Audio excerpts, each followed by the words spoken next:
Hello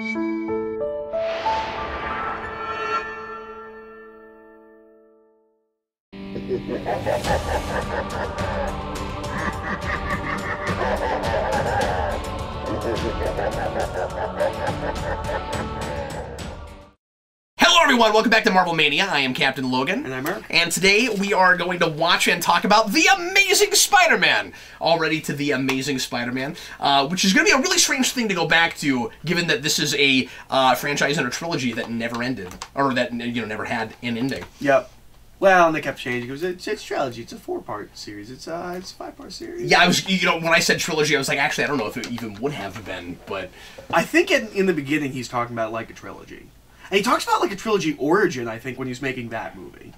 Well, and that makes sense, and that's consistent even with 2, because he's still doing origin stuff there, and we're still learning about his dad, which is the weakest part of that movie, I think. Yeah. But, and this movie. Yeah, it's not great, but this is gonna be interesting because Eric and I are in the camp that thinks this is at least okay. We like a lot of things about this movie. Both of these are better than all 3 Sam Raimis, I think. In my opinion. This is just, Eric's opinion does not reflect the opinions necessarily of Captain Logan or the rest of Geekvolution. Or Geekvolution, yeah. But I do certainly agree with you on this one. And I don't think 2 is the worst thing that happened to mankind. It's my favorite Spider-Man movie. Like a lot of people seem to, but it's so much fun. That costume is perfect.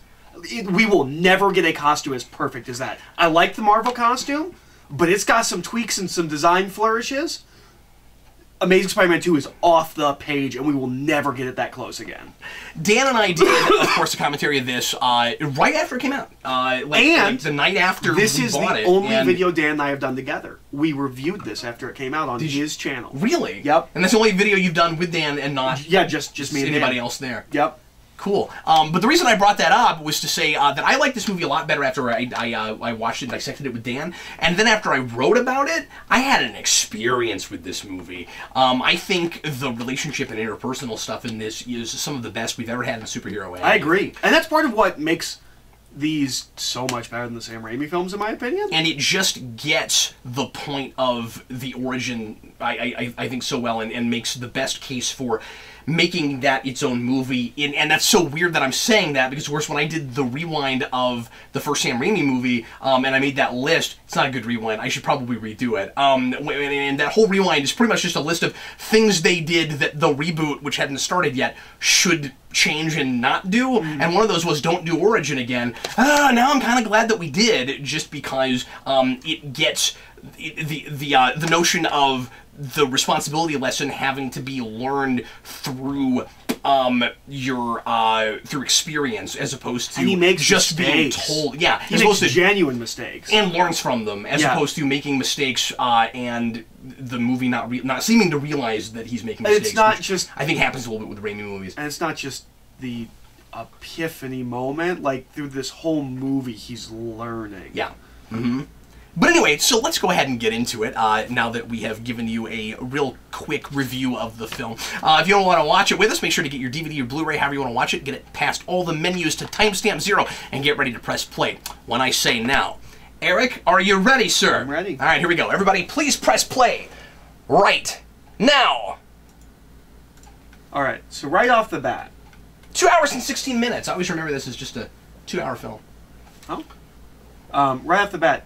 Do you think this was necessary? Could we have just made a Spider-Man 4 with a new cast? With a new cast? Yeah. If you same continuity. Same continuity. So Batman Forever. Batman Forever. No. No. No. Okay. No, because unless you're okay with a totally different characterization for the 2 main characters, because that's what you probably would have ended up with, because you're also talking probably directed by a different director, because he wouldn't have come back without that cast. Yeah, I wouldn't have wanted that. This is part of the big divide between Kevin Feige and Avi Arad.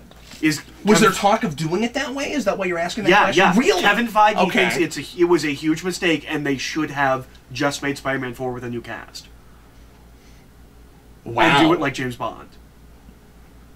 It's not a James Bond kind of thing. We gotta stop saying that for everything. Especially for a character like Spider-Man who's supposed to grow up. it's a coming of age novel that's a slow burn serialized. It's not the same thing. James Bond is a pulpish character that is sort of, kind of. I mean, he doesn't come from pulp novels or comics, but exactly. But he's that sort of a character. At least that's been the tradition with him. Yeah. And it's all one and done adventures. Yeah, and that's what Indiana Jones was, and the first 3 movies anyway. Yeah. Which is why I've always said that's recastable. Not to repeat arguments I never thought it was recastable, and I saw Jurassic World, because there was all this Chris Pratt rumors, and I saw Jurassic World, and I'm like, oh, Chris Pratt could do it. That's the guy. There it is. Mm-hmm. Nope, people were right. I didn't see it. Like, I like Chris Pratt a lot. If you go back and listen to a lot of Matt and I's pitches, he shows up in, like, all of them. Like, Matt and I both just keep casting Chris Pratt. He's fun. But I didn't see that. If you treated this like James Bond and you recast and pretended like it was the same continuity, but it probably wouldn't have been. It kind of would have been a reboot, but we would have pretended it would have been. It would have been real awkward.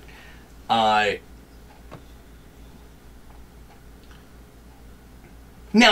having said that, that might have been smarter commercially than what they did, because a lot of people resisted this. A lot of people resisted everything about this. And too fast. That was the big thing. Everyone said. That's what I said. Too fast. That's what I said.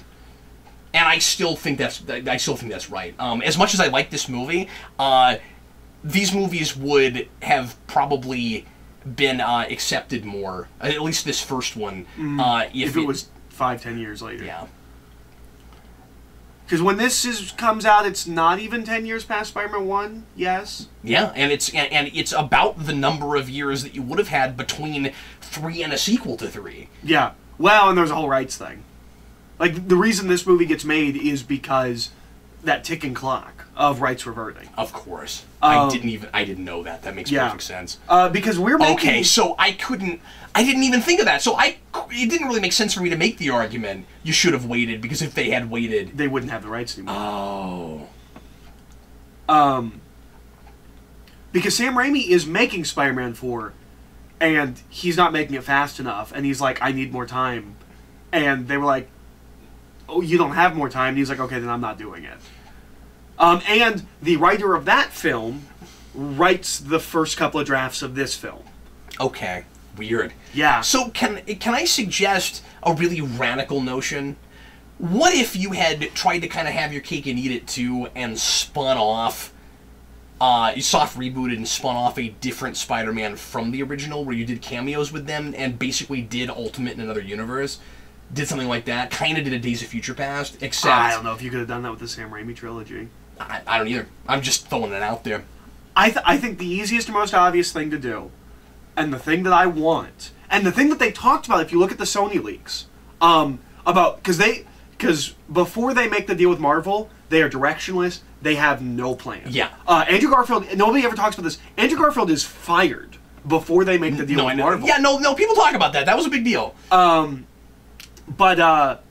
he was fired because there was an event he was supposed to go to that he didn't show up for.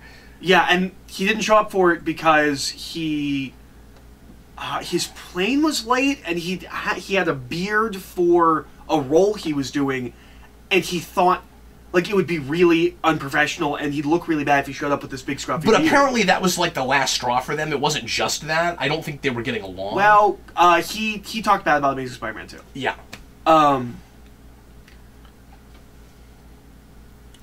But where's I going with all You that? were making a suggestion. Okay. So one of the things that they throw out in the Sony leaks was the possibility of jumping forward in time and doing I didn't know about that. A like late 20s Peter Parker who has a job, and they were also talking about doing Kraven's Last Hunt. Ooh, no, I would have loved that. Yeah. They talked about jumping ahead to grow him up, because then you can like have it in the same continuity and then let him be more mature. And then we would have to just kind of pretend like he was in high school, those 3 movies. That would have been great. I want the beginning of Straczynski's run as a movie. I want him as a high school science teacher. No, that'd be great. Yep. Now, I wouldn't want that... I mean, you kind of would have wanted Connors and the Lizard first, I think, but... Yeah. But anyway, we have said nothing about what we've been looking at on screen this entire time. So we I should like Andrew probably get Garfield. into I some think of this. he has a real distinct performance. Huh? Do you think he's too hipster? Because No. there are people that kind of think that about him. No, Or just not nerdy enough or whatever. yeah, well, I mean, that's what CJ was talking about last night. But he's not the only person I've heard say that. CJ and I have very different but very distinct visions of Peter Parker. Mm-hmm. And mine comes a lot from the Ditko. When Dan and I reviewed this, we talked about this movie is a mesh of the Ditko Spider-Man and the... And Bendis? And the Ultimate Spider-Man. Yeah. No, because when you go back to Ditko, and it softens a lot the moment Ditko leaves and you get to Ramita. But when you go back to Ditko, he is not just a nerd who's an outcast and everyone picks on him. He brings it on himself in certain ways. Yeah. He's really But even standoffish Stan Lee and- did that to some degree. Oh, yeah. I mean, he's writing it as well, but Stan Lee was writing over what Ditko was drawing, and that's much more Ditko's sensibilities than is Stan Lee. I see what and you're when saying. he gets to high school, it is much more Archie-y, where it's... You could do more the or when you get to Ramita, it's more of the teen... Ramita is what people think of when they're thinking of Spider-Man. Mm-hmm. But I never read the Ramita stuff as a kid, or I read the Ramita stuff here and there. I've always... but I read the Ditko stuff, and so that's a lot of where my vision of Peter comes from. And this Peter is a lot of that. Like, this Peter can look like a jerk. Yeah. And Ditko Peter looks like a jerk from the outside sometimes, and I like that. Yeah, he's antisocial before he is socially awkward. I mean, Yes. There's a difference. Yes. And that's probably the way to define each of those But he's versions. he's antisocial in a way that, like, he doesn't do it intentionally. Yeah. And so he still has those feelings of, like, oh, nobody likes me. Oh, I'm always left out. But it's because he he's hasn't learned that antisocial. responsibility lesson, so Yeah. he's like, why me? Yeah. He doesn't realize he's bringing it on himself. He's not mature yet. He hasn't grown. I also think that this is pretty realistic for his upbringing, and Uncle Ben's lesson and just generally how he's raised is, of course, really important in how he becomes a superhero instead of turning into one of the many villains that he will fight later that he could have been. Because I always liked that idea that Spider-Man gets his powers a lot like a lot of his other villains, and easily could have been one of those thugs or something. But luckily, Uncle Ben and the responsibility lesson. When you look at this situation, and we actually bring up the parents, regardless of how you feel about how they handle the parents here, his social. I almost said social awkwardness. His antisocialness. His antisocial nature comes from not remembering his parents and then not being raised by them. And this is an awkward situation, and they're doing the best they can. Well, and but they're older and they're out of touch, and they don't know how to raise a kid like this. Well, and something that I like that this movie deals with is the adoption angle that Peter Parker has that we don't I was like the address a lot. satchel was real Harry Potter looking. I don't know why, but it looks like something out of Harry Potter. Anyway, I'm sorry. Go ahead. We don't address the adoption-y kind of angle of Peter Parker a lot. We do it in Ultimate. We talk about his parents quite a bit in Ultimate. Think partly why we do it a lot here? Probably. Because I assume that this is mostly just trying to be a departure from what came before and go, what's the one big thing we didn't really touch on? Oh, he would have had parents! Yeah. Yeah, no, and he mentions it once or twice in the Raimi trilogy. Oh no, I'm raised by my aunt and uncle, but we have no idea why at all. Yeah, it doesn't come up. Well, it's funny because that's also how it is in the Ditko comics, right. in the Stan Lee stuff. I mean, there's an annual. I think it's like annual 4 or 5, and that's when we find out they were S.H.I.E.L.D. agents. And I feel which you could now do. Yeah, you can now make his parents S.H.I.E.L.D. agents. You could, but I don't care, and I don't want them to do that. I never liked that. I don't either. It's real dumb. But you could do it! I never wanted it to be conspiratorial like that. I kind of just want them to either be dead or to have, for some reason, run off. Or, like, one of them runs off and then something happens to the other one. But, well, do you know what Bendis does in Ultimate? No, I don't. I can't remember if they're actually murdered. Because it's a plane crash. Do they make it a conspiracy also? I don't think so. I think they just all die in a plane crash. Okay. But... Because usually plane crash is code for they got kidnapped or they were bad people or something happened to them. I can't remember. But his dad and Eddie Brock's father are working on a cure for cancer. And it's this suit that like heals your body and makes you better. And that is Ultimate Venom. So Peter's dad is responsible for Ultimate Venom.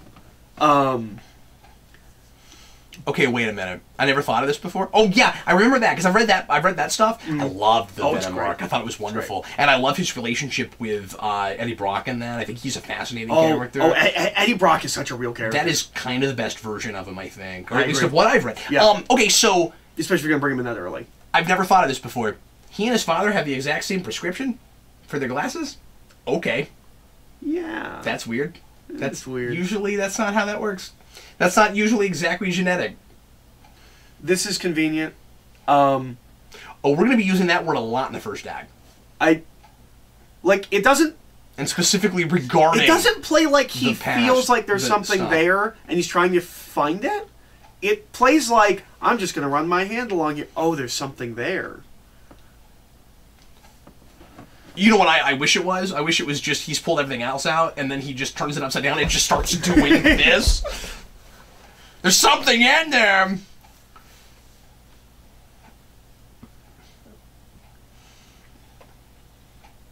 Obviously, one thing these have over the Raimi movies is that we actually do stuff with his scientific abilities, and that feels better integrated.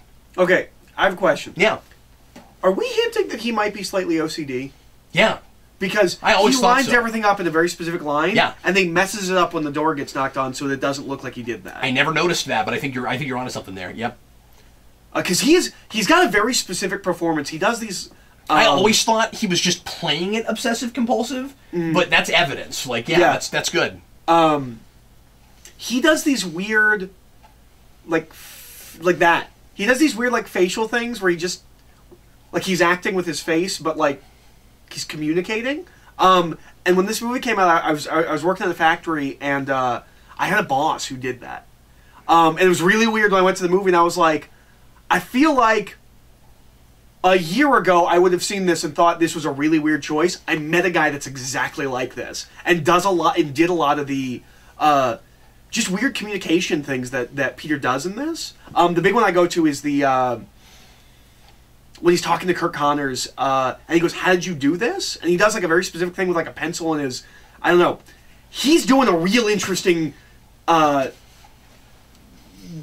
acting thing that I really like. It is weird that he's Gwen Stacy on the back of his computer. Yeah, that's fair. And he's real into her. And this is a thing that we do in movies, right?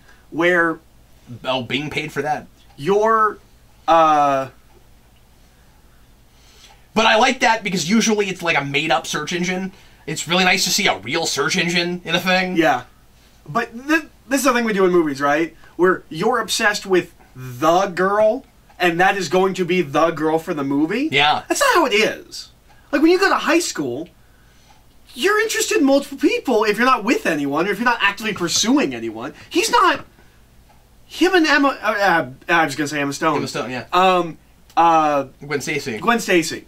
Him and Gwen Stacy, they're not dialoguing. They're not friends. There's no reason for her to be the one that he's fixated on in a school full of people. And we know he likes other girls. Well, okay, like, I see both sides of that, because if he knows anything about her, they clearly have some things in common, and you've brought this up to me before, that, like, especially now, and I might get into trouble saying this, but in his generation, he might have a difficult time finding a girl that's into some of the things he's into. That's true. That's true.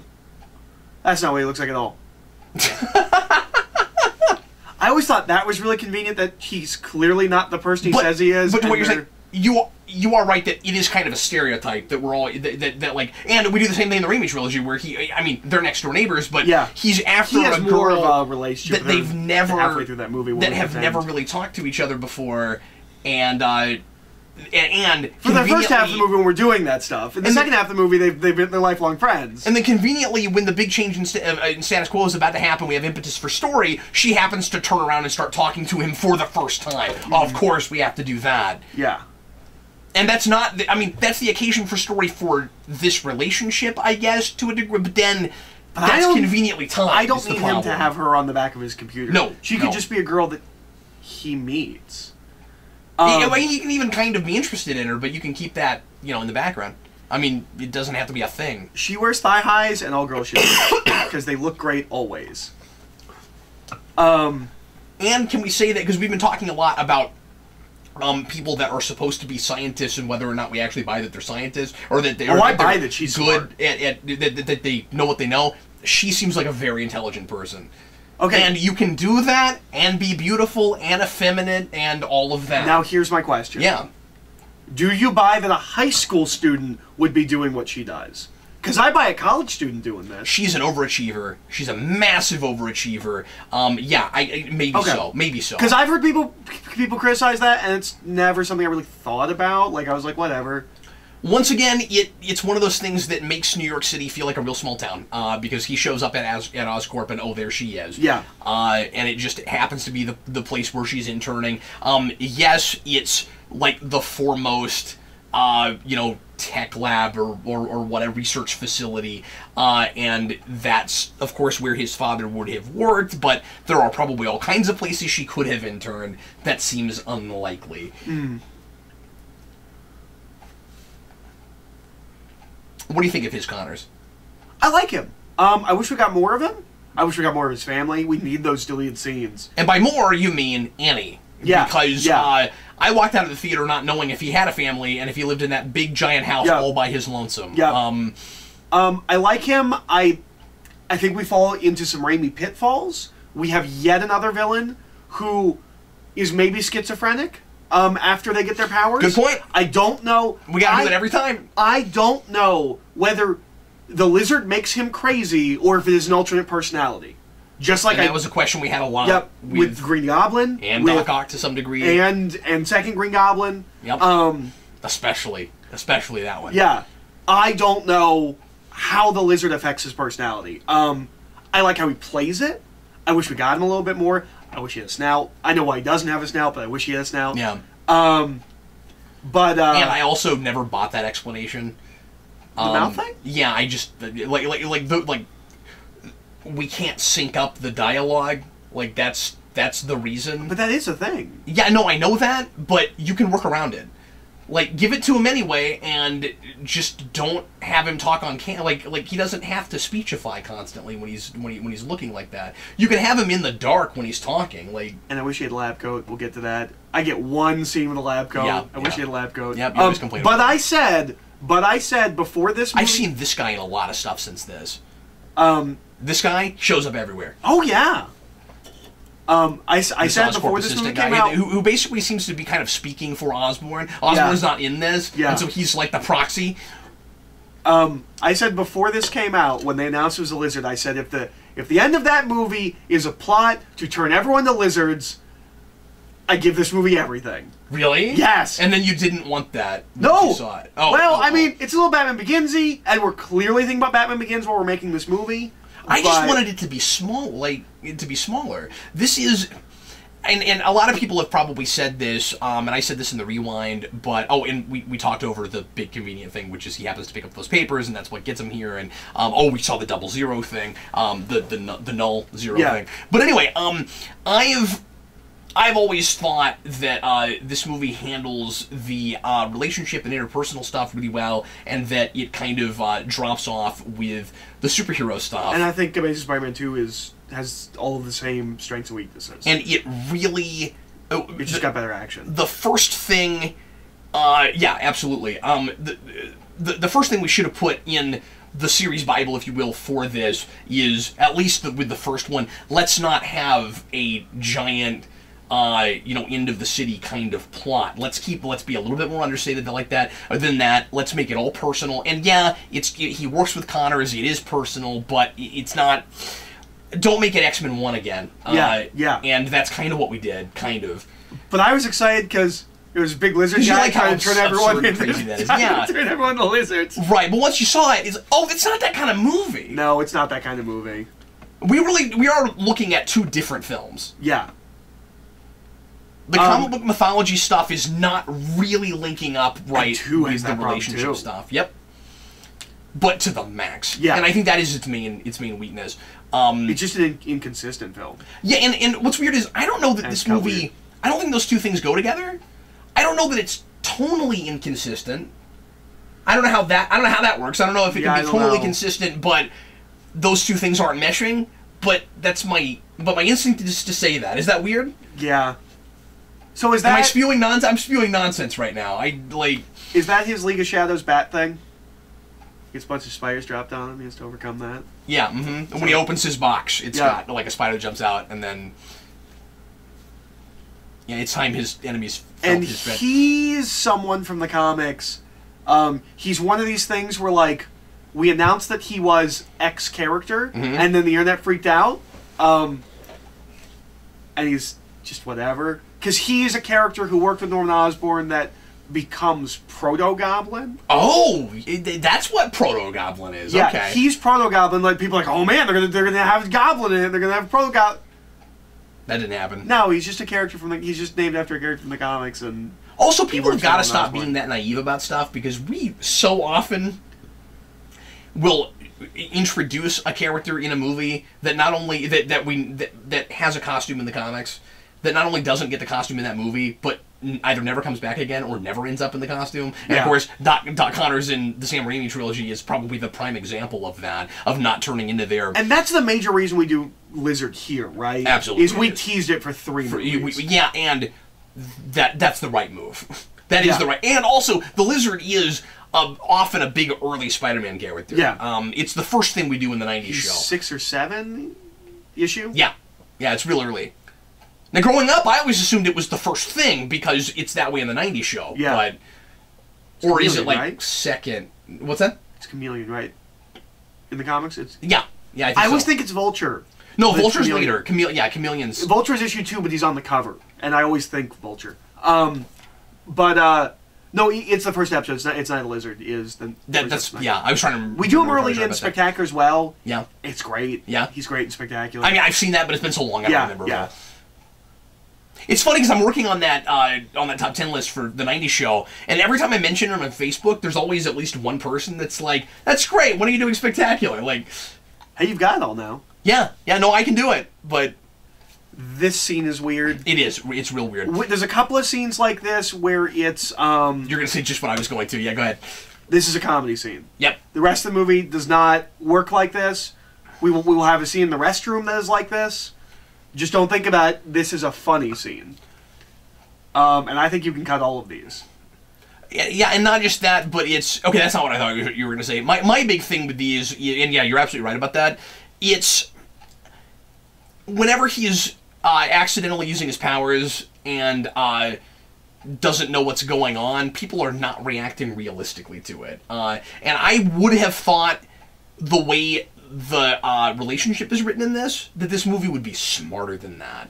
Because it goes to those Raimi places where, I mean, they're hitting him with skateboards that are breaking over his back, and they're not like... I mean, like, you should be like that guy at the beginning of Batman '89. What are you? Like, how's no one reacting to that? Yeah. But the biggest thing, well, the backboard is weird, and then he throws a football and it dents the goalpost. They don't react to this, and nobody reacts. And they don't react to when he comes in and gets all the food. Yeah. But again, these are comedy moments, and this movie. And so then people aren't acting like people because we're supposed to be like, and they don't play. No one's laughing. No. Well, I kind of like the food thing. It doesn't work in this movie, but like if that was in the Seth Rogen movie, it's funny. But I mean, they're baffled. I'm not saying they're not reacting. This makes more sense than the guys on the train, which I feel like would have. I can't tell you how they should have reacted, but it was. I don't think what they did was believable. I mean, they are trying to guess what's going on, but like. But what he does, he takes it to a level of absurdity. If he just ate the meatloaf, if he took the meatloaf, that's fine. The amount of food he takes, and some of it's frozen food? Yeah. I do kind of like the exchange they have about the meatloaf. I think that's funny. Like, look, he's got a frozen thing! Like a microwave thing. What's he going to do with that? He's going to buy microwaves in the kitchen. He's gonna buy right into it. But Yep, that's the thing, is that they're at least talking about all the weird things he's doing. But like when they're trying to come up with an explanation, when she says drinking, right, because being inebriated would make it so that you could grab a fly more readily out of the air. Yeah. Some kind of a drug, maybe. Yeah. No. Well. I mean, being high would make sense with the food thing. The food thing. But she says drinking before he's into much of the fridge. Yeah. She says that, I think, as far as I can tell, based on grabbing the fly out of the air. This is, by the way, the first time I've made this observation. I've never thought about that at all.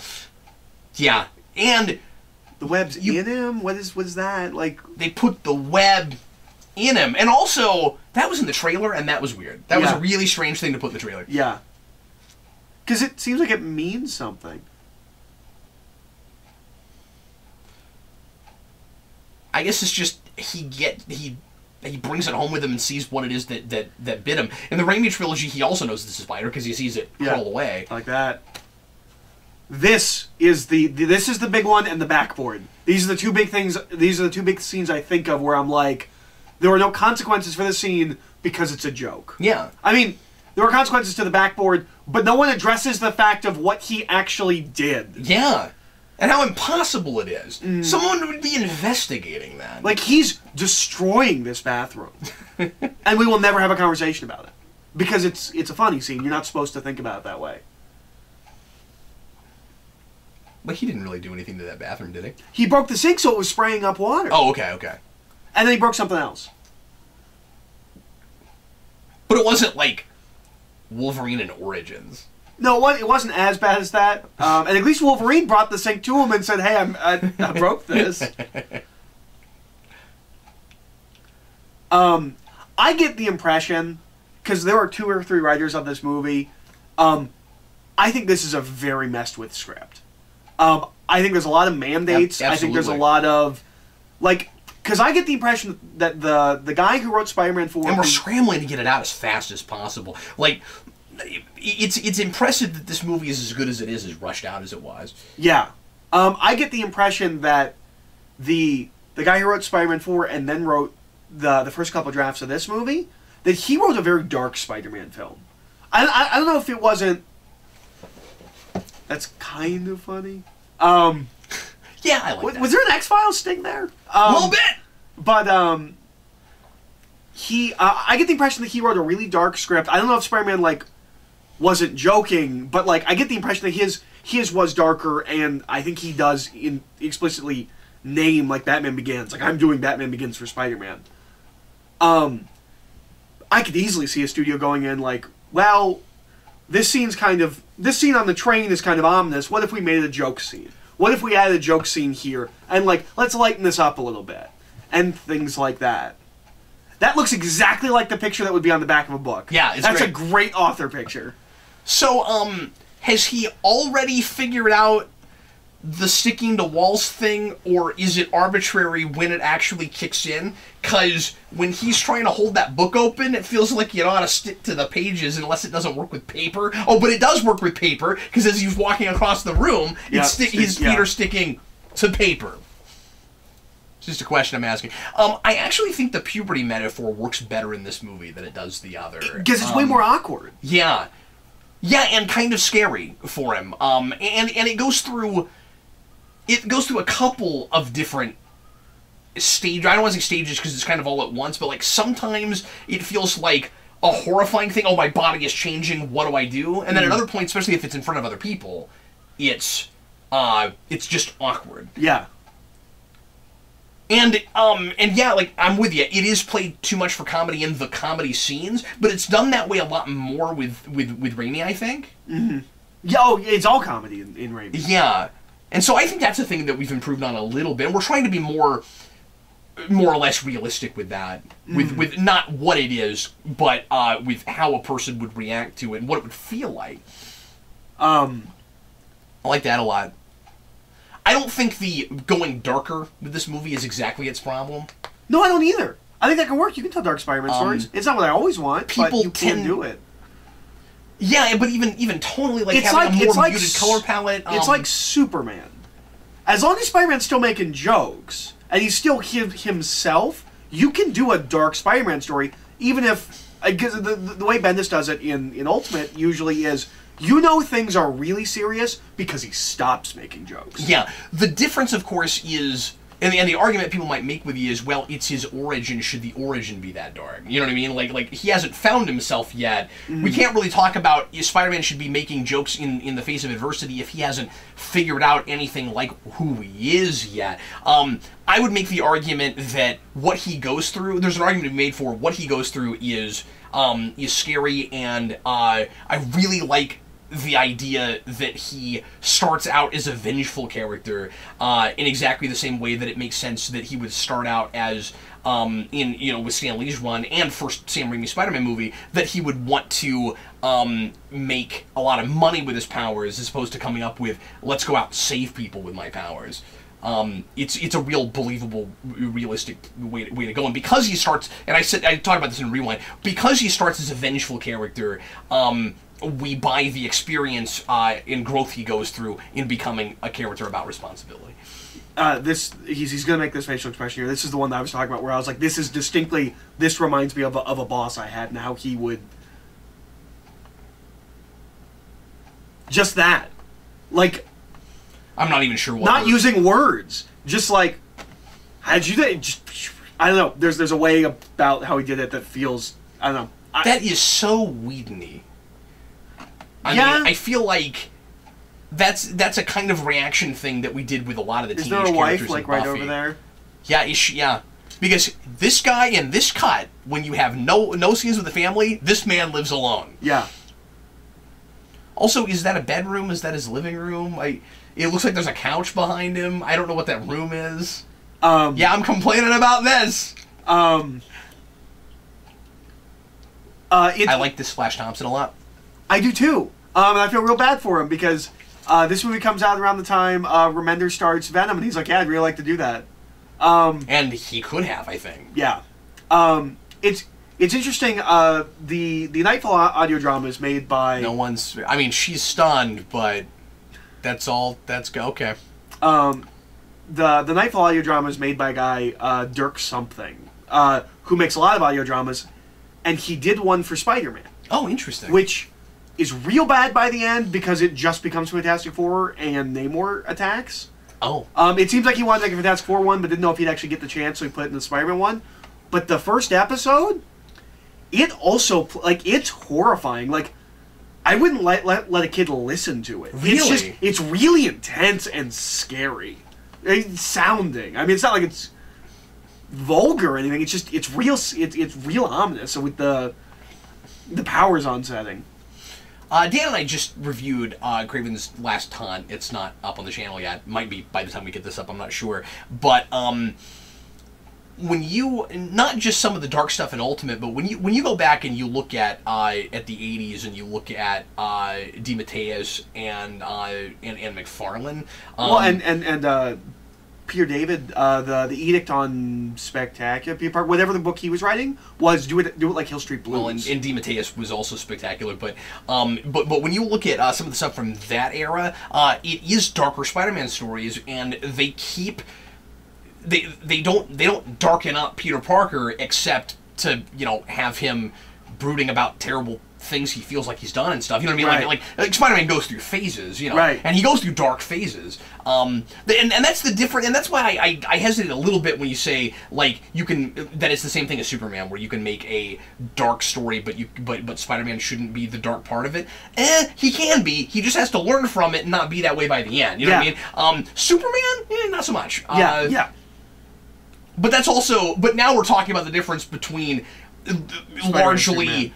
Marvel and DC. Yeah. The iconic Star Wars don't change character. Much of DC are characters that refuse to change. Much of Marvel is characters that always change, and sometimes refuse to change, but still, but in like more tragic ways. Because that's Daredevil. I don't like that he gets in trouble for breaking the backboard. He wouldn't be in trouble. They would be signing him on for the team. Yeah.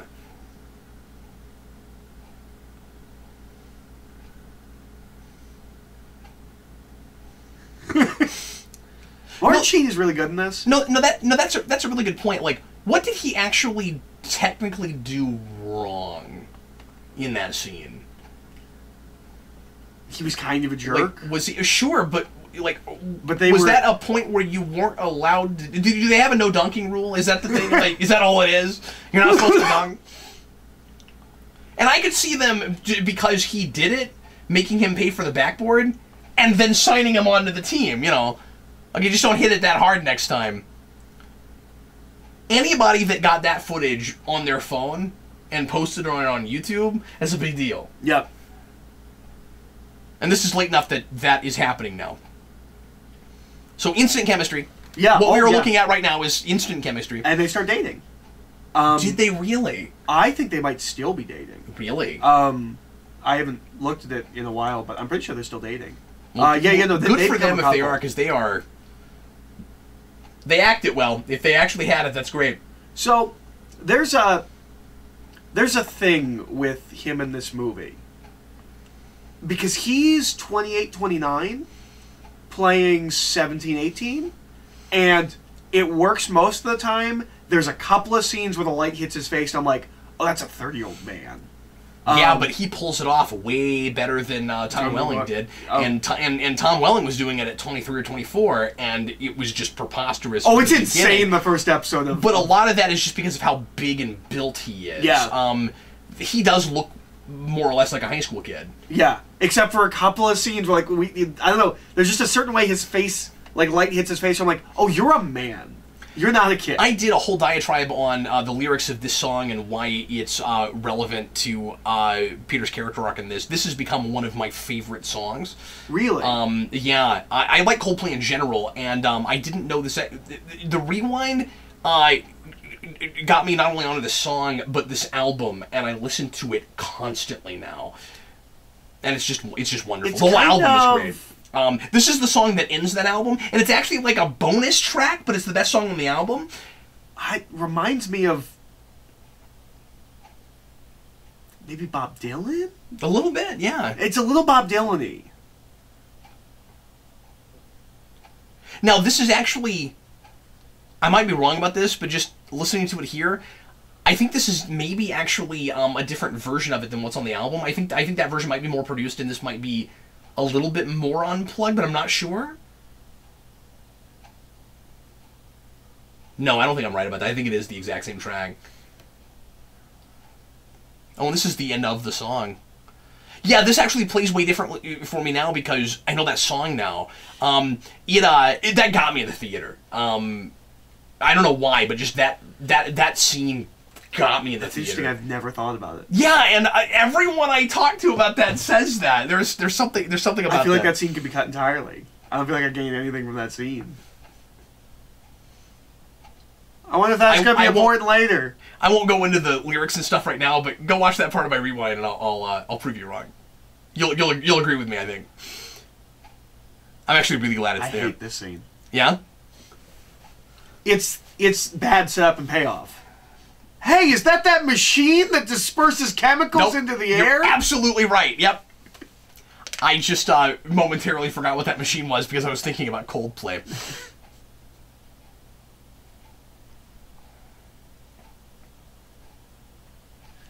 What? Why?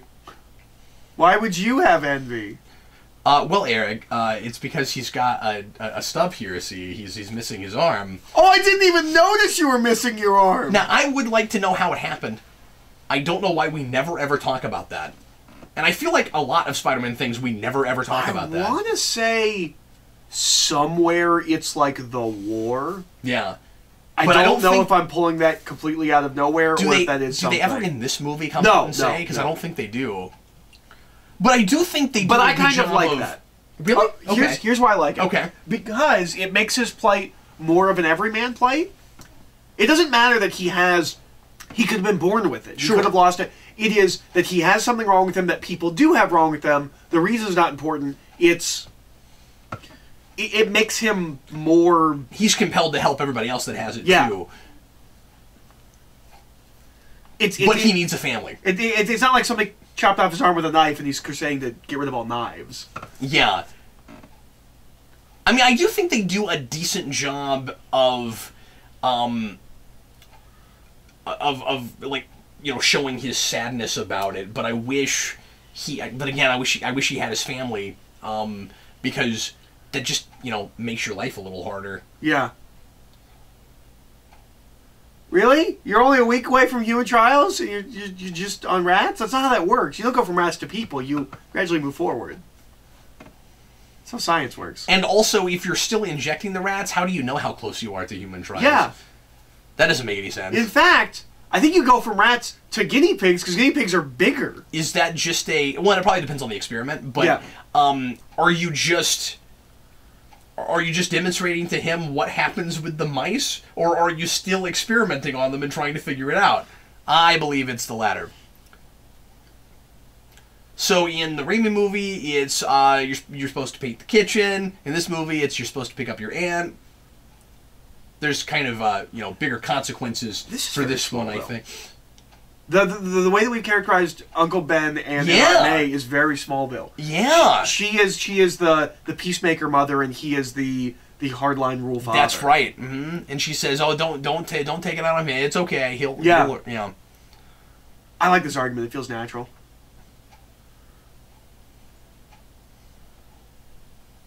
Yeah, and they both, if you think about it, overcompensate in different ways for the fact that his parents aren't around and that they still, to this day, are having a difficult time deciding how to raise him. So he is... I mean, I was going to say maybe, you know, she overcompensates in being too lenient and he's too harsh. I actually don't think he's too harsh. I think he's doing exactly what he should be doing. I really like this. This is that adopted kid thing that I really like that we hone in on. I'm a little old school when it comes to parenting. I think he actually is doing exactly what he should be doing. But I also think his reaction is really natural. Yeah. There's another one. Yeah, yep. Never gonna address that. Hey, has he been drinking? Just the bills that he's adding to their life. Yeah, they're treating it like it's just...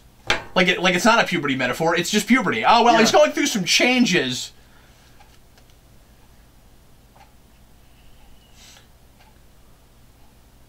I mean, you could have just walked through it, but then that would have been unintentionally amusing, and also you might have cut yourself. Yeah. So, yeah, that was a good call. Yeah. So you got to open it. This glass better be swept up by the time I get back.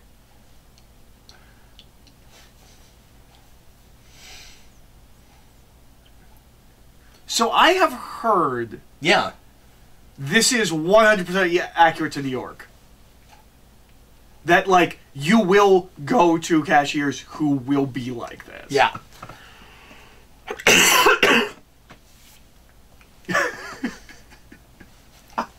It's the worst policy.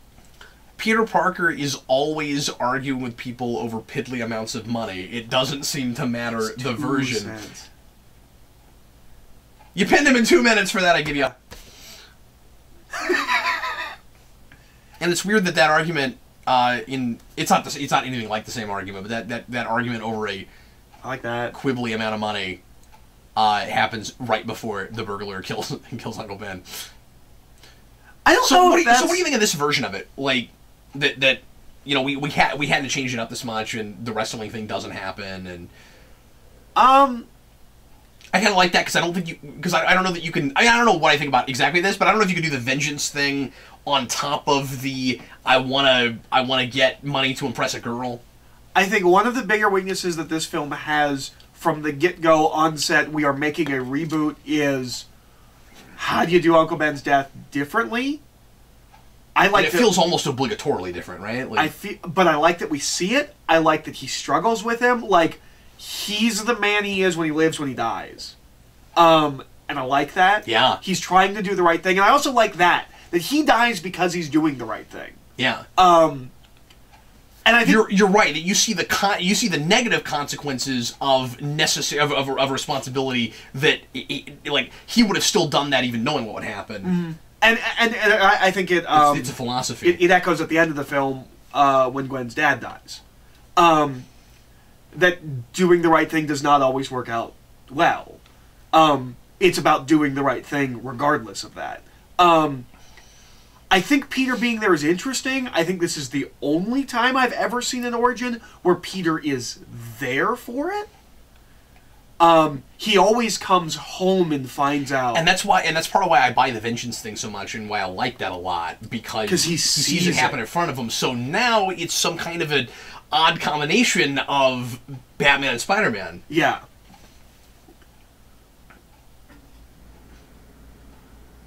And he almost becomes Batman, but then he goes down a different street and he ends up being Spider-Man. It's an interesting take on the character.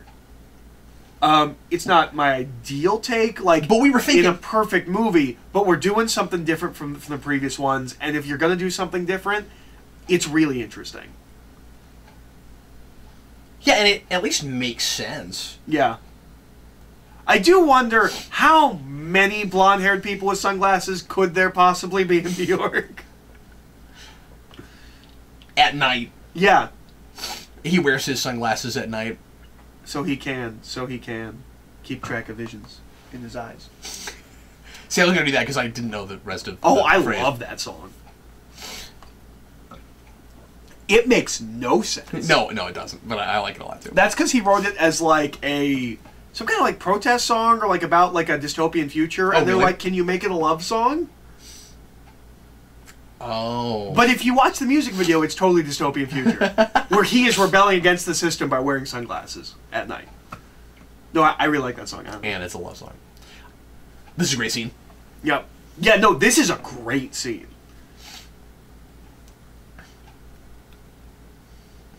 And this also feels very Ultimate. But also Stan Lee did this kind of stuff with Flash, too. Like, you start seeing flashes of empathy. In even some of the earliest issues.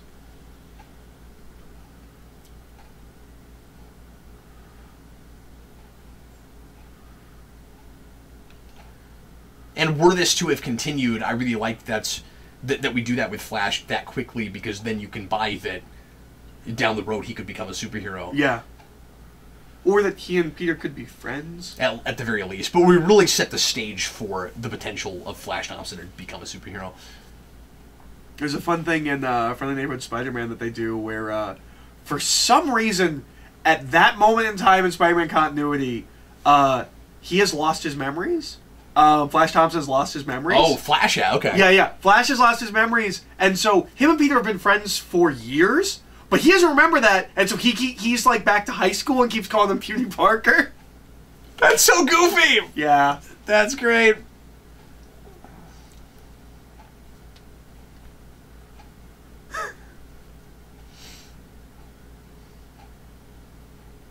Oh, he doesn't look that much like him. He's got blonde hair. This is profiling. I think I might have said, show me your wrist, but okay. Which wrist is it on, this wrist or that wrist? I thought it was the left. Okay, that's what I thought too. I might- Because I was going to say he could have just looked when he grabbed the gun, but that was the right hand. There was something a little bit in like the way he came up on them in that alleyway and just kept. There was something kind of like Connor and Angel about that. I don't know. Yeah, I can see that. You have to remind me of something.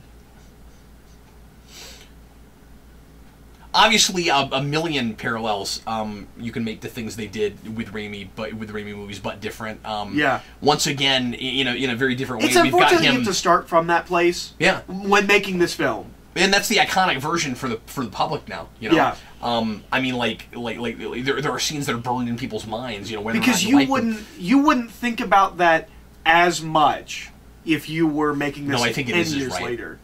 But what I was gonna say is you got things like he is climbing up the walls and the music is going along with his climbing up the walls, Yeah. but it's different. It's more of like a pitter patter because we're climbing up the walls as opposed to done that whole thing. How do you feel about this? In the theater, I thought it was kind of clever. Perhaps a mask of some sort? Yeah, I mean that's the thing I don't like. I do like that he lands in a wrestling ring like that because it's kind of fun to have a nod to it, even though we're not going to do it.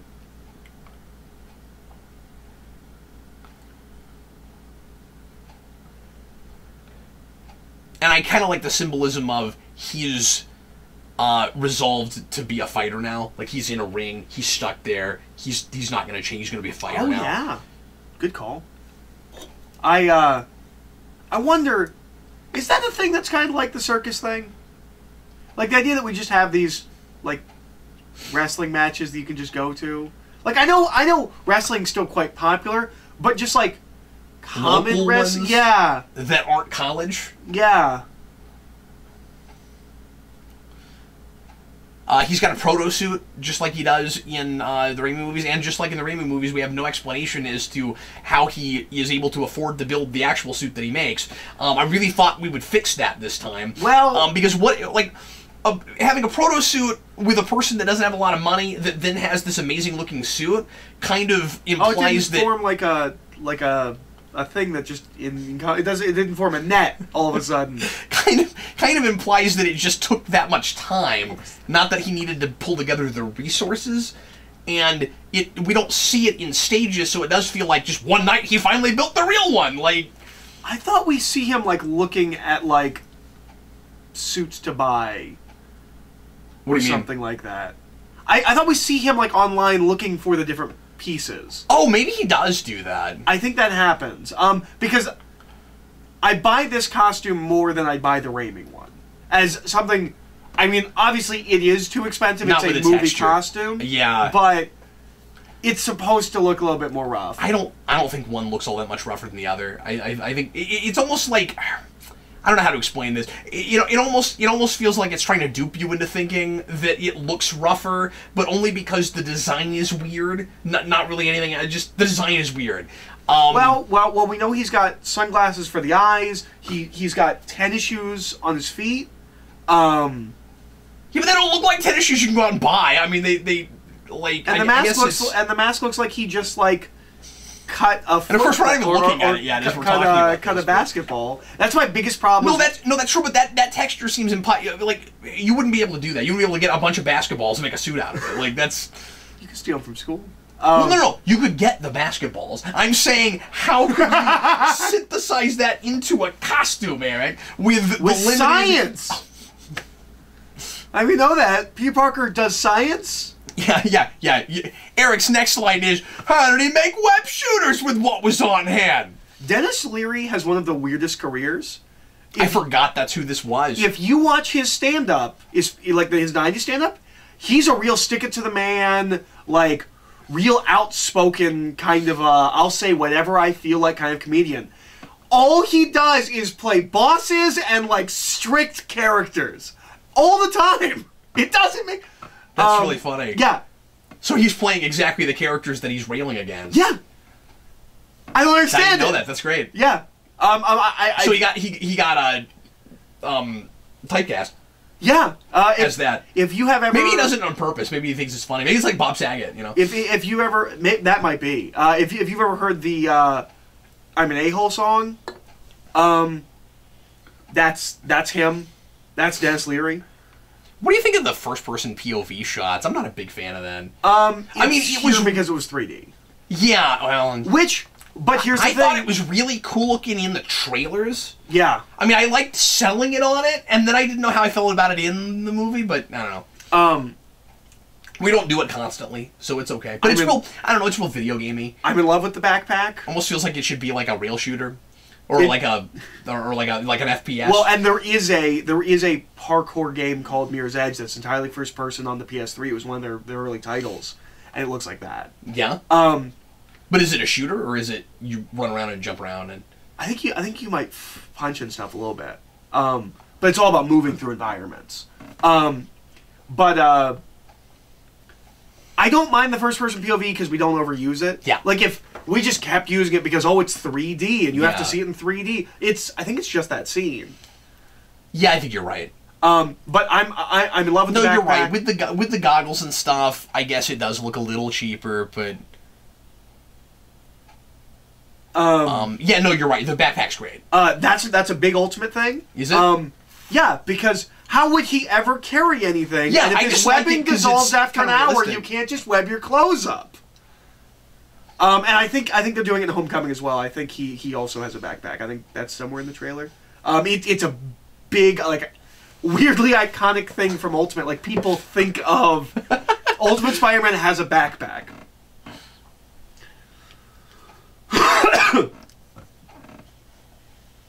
I never knew that's what he says there. I've never particularly loved that. I like that. That's almost a Deadpool line. And I don't even mean that as a criticism, but like, oh no, knives are my own, anything but knives. That's a real Deadpool kind of line.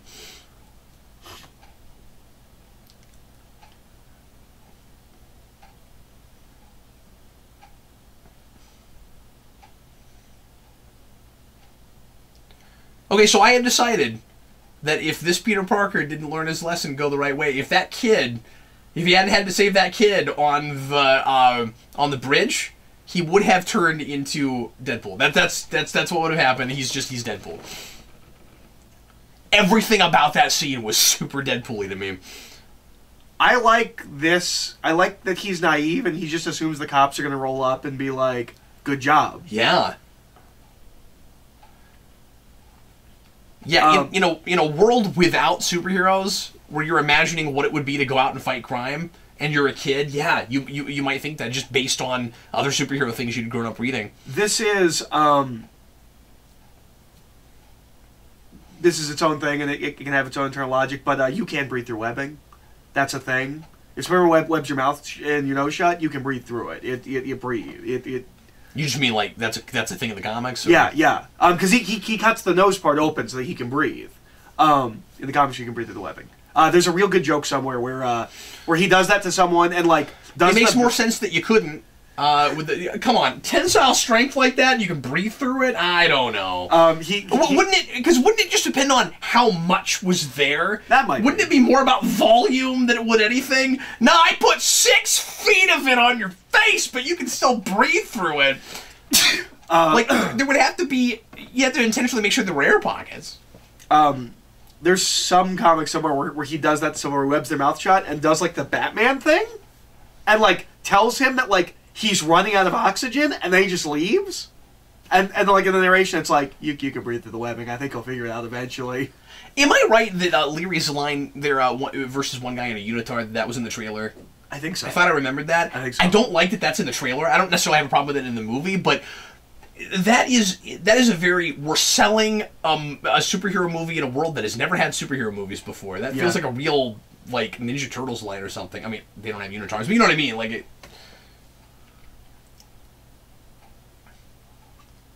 She had to make sure and close it before he did, because yeah, that could be good. That could be bad. I think Sally Field is great as Aunt May in this, and it's a crime how little we use her in the second one. Oh yeah.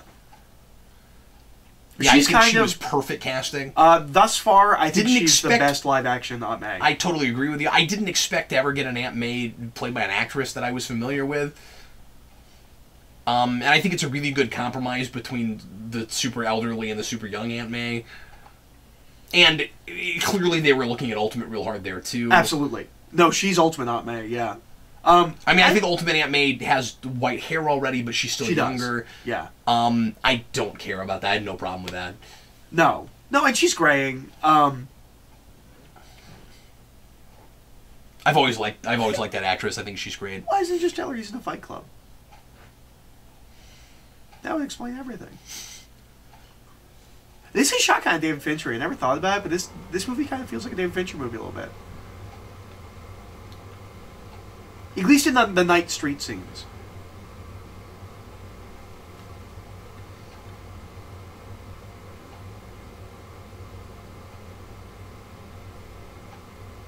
This never makes sense to me in movies. Oh, you have this thing, and there are major defects with your science thing. You better get it right. Do it faster. Yeah, it'll be on my desk tomorrow. We're going to start administering it to people. Yeah, but they've been real pushy with him before this, too. And, obviously Osborn is dying, and we deal with that by the second. But you might give it to him. He might turn into some kind of, like, I don't know, like a green goblin or something. And it's green. The Osborn in the background But it's a different shade of green. It's not the normal shade of green. It's more mouthwashy green. That's true. That's exactly what it looks like. Yep. It's probably what it is. The Osborn in the background thing, I think, works as well as it can, being clearly a business decision before it's a story decision. Well, and it's also very clear they don't know what the second movie is when they're making this movie, right. and they don't know what the third movie is when they're making that second one. Yeah. They don't have plans. And the Raimi movies have exactly the same issue. And they get away with it more because they're more standalone stories. And I don't think you have to.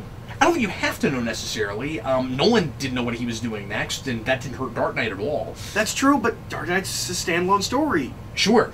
These are trying to be a connected. This is the episodic film thing. Yeah, and no, you're right. And there should have been more forethought, but I want to give them props for even trying to go serialized, because that's this material. So no, I like that.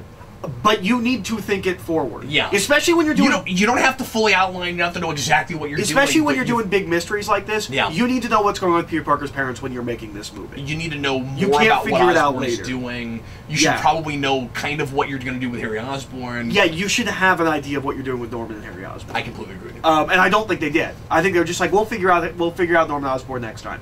And they don't figure him out. They write him out of the movie because they don't know what to do with him. Yeah. Which is unfortunate because I like that actor a lot. I think he was such great perfect. He was such great casting. And I think for the 5 seconds he was on screen, I think he did a great job. But I'm in a Fight Club. Maybe it's Pink Eye. It's so weird to say this, but I just want this to be the whole movie, and I don't need him to ever put the costume on. And they're just so good. This guy knows how to make these kinds of movies. Well, and that's the only movie he made before this is 500 Days of Summer, and that's what this is. So, although this is not I still haven't seen that. I'm kind of excited to watch that now because I really liked it. And I would be totally cool just watching this. 500 Days of Summer is a more kind of artistically pretty kind of film than this. I never saw what... Well, okay, I do see what they saw in him, which is the relationship stuff. Yeah. They got him for the relationship stuff. And that stuff works, and that's where he shines as a director. All the superhero stuff, he wouldn't have been my guy. Like, I wouldn't have seen 500 Days of Summer as like, yes, he should do Spider-Man. Especially with this material. Really, I probably said this before, but it really feels like they're overcompensating because of complaints with the Peter MJ relationship in the Raimi films. So they got a relationship guy, and they were like, surely the superhero stuff will just come out in the wash. That's the easy stuff. Because the big praise that Spider-Man 2 got so much when it first came out was, you made a relationship story first, and then you told a story, and then the action stuff was driven by the story. And but you need a good action director for that. So this is backwards from the Raimi movies. The superhero stuff is not working so well. The big 3 on the door. You think that's setting something up like a 6 thing? Do you think he's number 3? No. No, I trying to find clues for Amazing Spider-Man 3. I'm really excited for Amazing Spider-Man 3. I'm Yeah. interested to see all the villains that they pull together. Yeah, and I can't believe they're making a standalone Sinister Six movie. That's crazy. Yeah. Yeah, and now there are it might not happen. And it's Drew Goddard, so you know it's going to be good. there are rumors about an Aunt May movie. I don't know about that. I don't know if that's actually going to happen, but they're talking about doing a Black Cat movie, and if they do that, they need to make her Black Cat in Spider-Man 3. Yeah, and like is that Felicia Hardy, or is it just some random person named Felicia, and then we'll just recast her as someone? I think she could do it. So I hope that's what they do. I saw Rogue One. The thing I'm most excited for was Sinister Six is Shocker, but I don't know if they'll use Shocker because he wasn't one of the things that they set up at the end of 2. Well, he's also not a traditional Sinister Six character. Yeah, but I'm thinking about the comic. The Superior Foes? The Superior Foes. Oh, he's great. He's great in that. Well, I guess he's... And didn't they... And when they were talking about the Sinister Six movie, I feel like they were... They had no plans. Were they looking at that stuff at all, or do we even know? I don't think so. Because I think that stuff's coming out when they're talking about that. And you know what's so weird about this whole thing?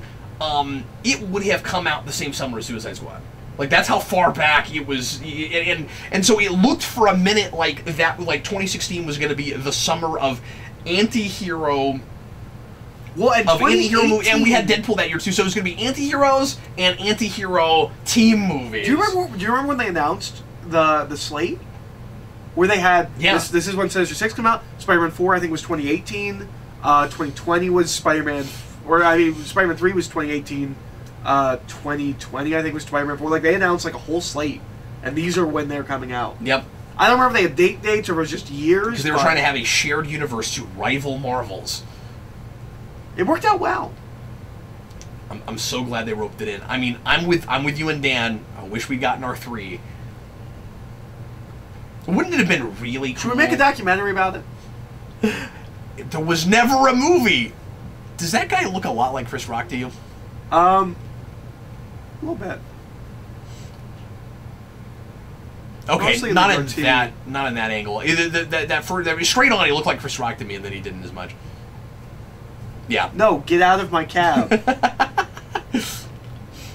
look like a big lizard in a lab coat. Looked like a big lizard in a lab coat.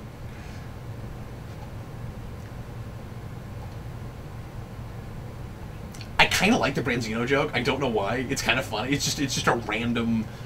I wouldn't make that for meeting a new person. I think that's there why are instructions on how to eat. I think that but that's why he does it. See, because does he make it?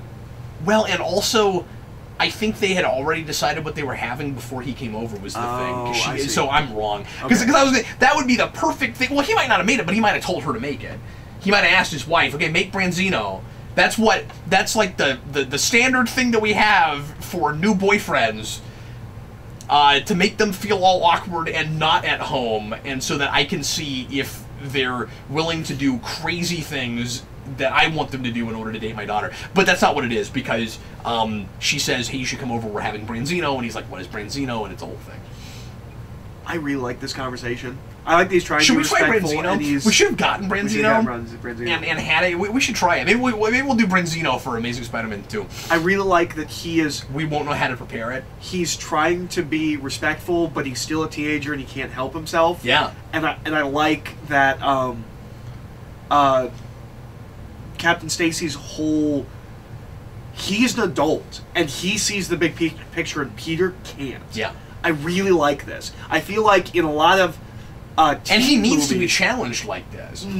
I think in a lot of teen movies, if this was the movie without Spider-Man, he would be a jerk and the film is completely against him. Yeah. And this movie is not, and I really like that. That's a good point.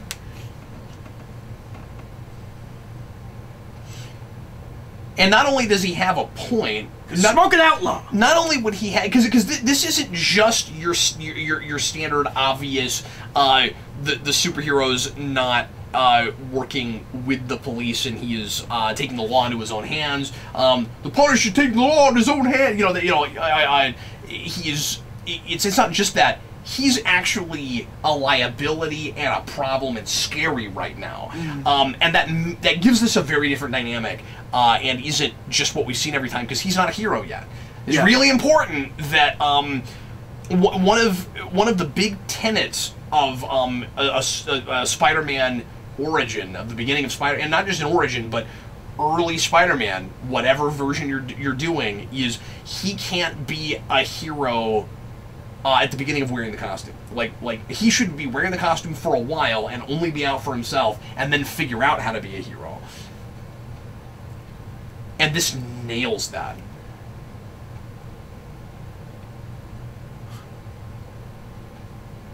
Should be sappy, totally works. Yep.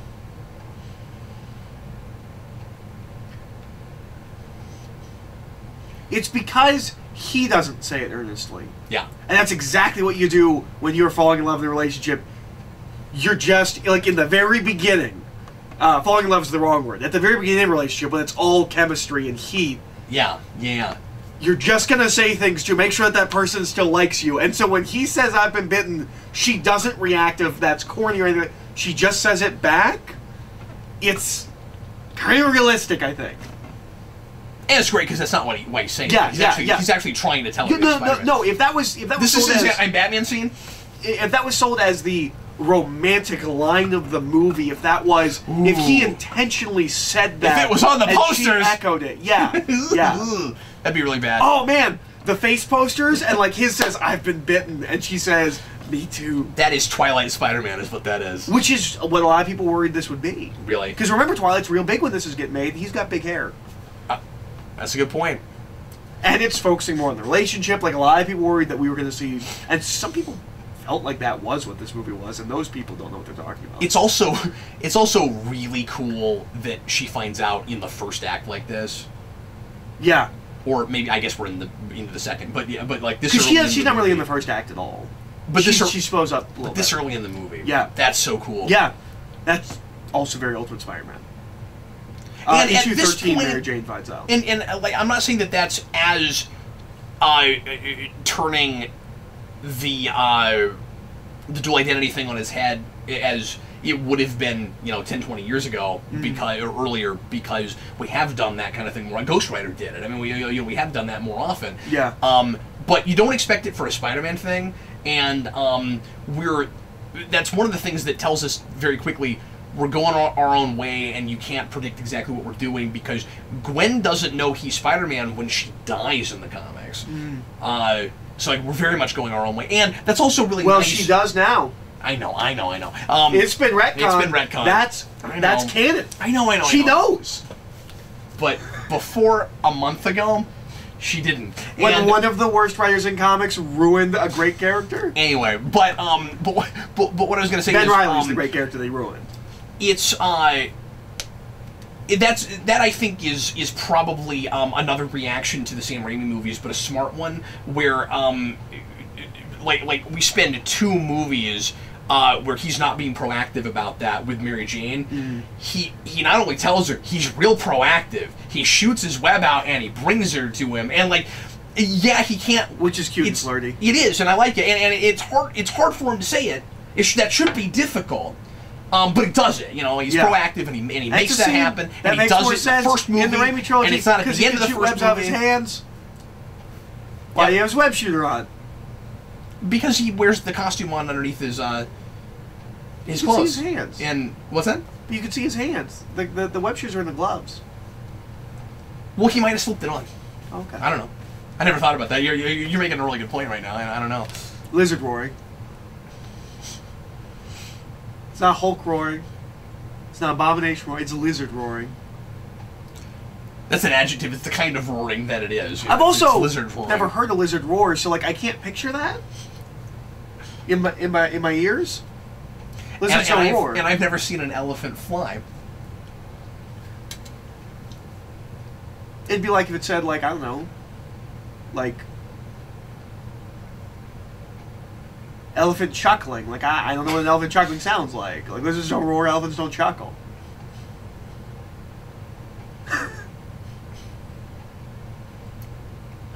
Why didn't you get out first? I've been on planes. You help the kid first. Oh, no, you don't. You help yourself, and then you help the kid.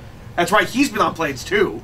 Can I suggest something that you might not agree with, and then I'm just going to throw out there, and I don't know if I agree with it either. This is the next superhero movie, the next Marvel superhero movie that comes out after Avengers. Hulk hurts the lizard. It just in how good the Hulk looks? Yeah. Yeah, this effect isn't as good. I don't even mean the design, like just as a visual effect. I don't think Lizard looks bad. I don't know. There are shots where I feel like he looks too effecty. And like now he becomes a superhero. This is such an important scene. Again, some people might have thought that this felt kind of like that scene in Fantastic Four on the bridge, where it's just the obligatory, this is where, he does a heroic thing. This is so important. Yeah. And you can't complain about the mask thing in this scene. No. And I know you're not. I'm just saying, like, this is an exception to that. Yeah. To that whole thing.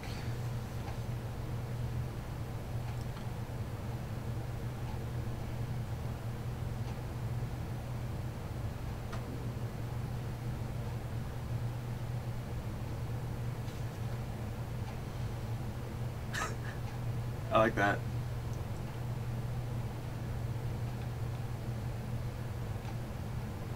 Such a genuine performance. Yeah. It was real smart to cover up that child actor, though. And how... and that kind of performance is not easy to do when you're doing a big stunt like that, and when it's probably all green screen. And he's on harnesses. He's like this. Yeah.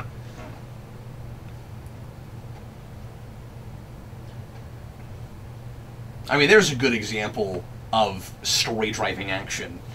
Not that it's a big, spectacular action scene, but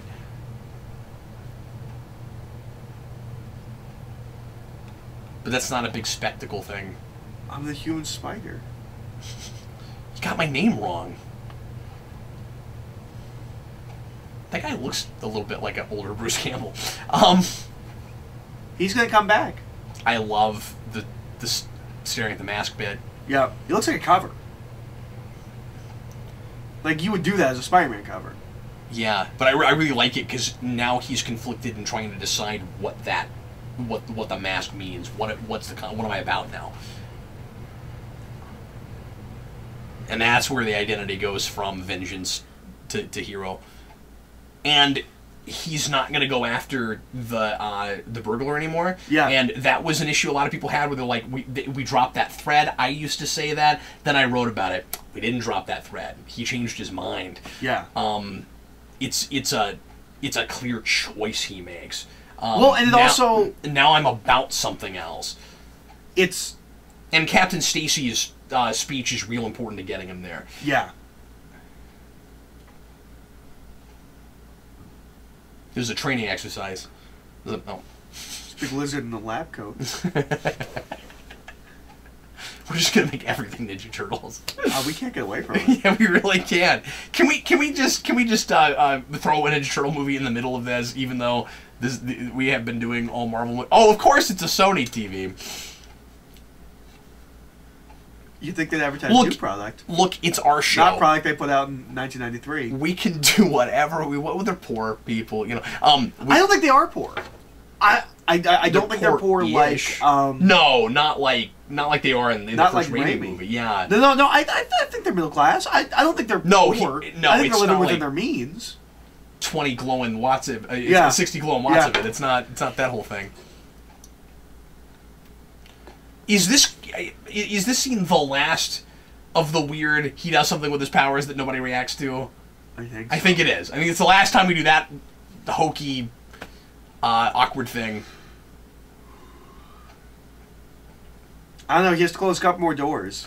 He has a smile that is real believable, but is kind of creepy all at the same time to me. And I don't mean it's like creepy because he's with a girl and it's like a creepy smile. I mean,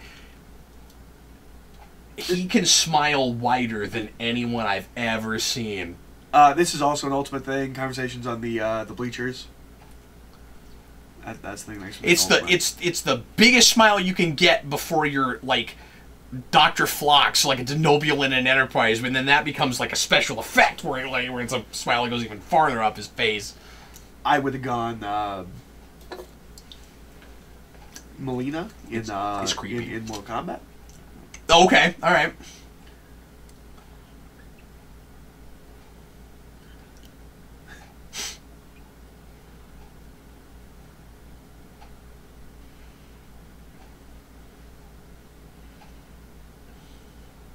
Nope. Everyone saw where it came from. Who did that? I don't like that. And yeah, I get that he's super strong and all that, but like, you would have to try to hit that. Well, and the odds of hitting that, anyway. Schools are massively underfunded. They're not going to afford to fix that. Yeah, he's breaking all the sports. I think this movie has it out for sports. Well, and it should, because they're all scumbags and bad people. But we should just ship them all to Australia. Everyone that does sports should get shipped to Australia. They're all three thieves and criminals there. I don't know why I think that's funny.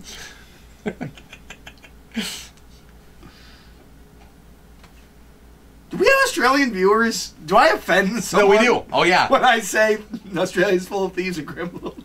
Probably. Yeah, we do. I mean, And as a at joke. least they're shades, you know. But you... I'm gonna tell Shades that. I mean, they started as thieves and criminals. I'm sure they've grown and they're better people, but...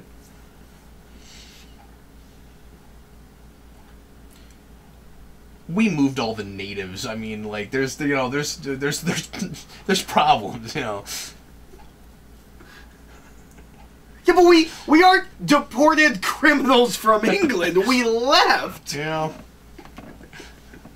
No, I know, but then we uprooted the natives of the place where we went. Yeah.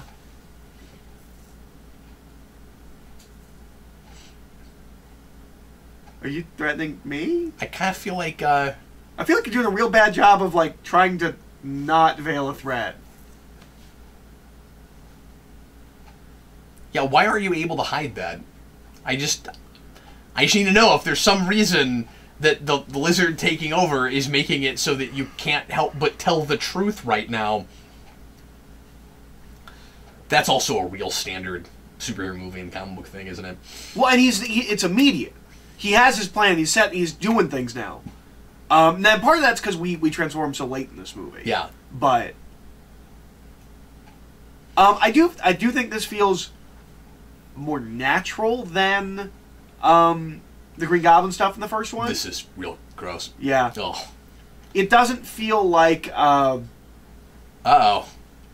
He's putting it together. In the first film, there is the origin, and then we do the rest of the movie. This doesn't feel like that. This is more. This is a bit more natural. He's dealing with Kirk Connors beforehand. He doesn't. We don't get to that point where, okay, now we Spider-Man, and now we have the rest of our movie. Like, it's more organic. I really like this scene. I do too, because they make me think they're doing the obvious thing, and then they're not, and it's fantastic. Because he's not a real reliable source, Yeah. but you check into it anyway, Yep. and that immediately makes him more sympathetic. This guy so easily could have been a character that you were excited to see die at the end, and he's Yeah. not.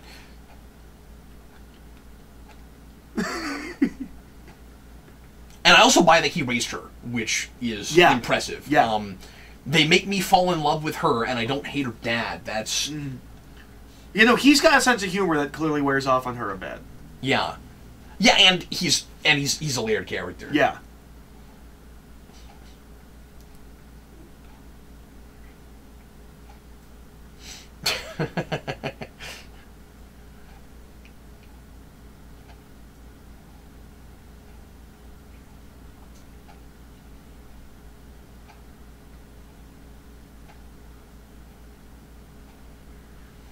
Just look at the weird things on his neck. He's clearly turning into a giant lizard person.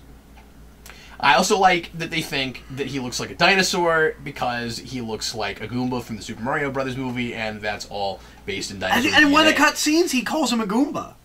Does he in a cutscene? No. It might be an alternate take, but there is a scene. I've never seen that. There is an alternate or deleted scene on this DVD where he calls him a Goomba. Who else actually kind of wishes that was left in? Me, because he looks just like a Goomba. Yeah.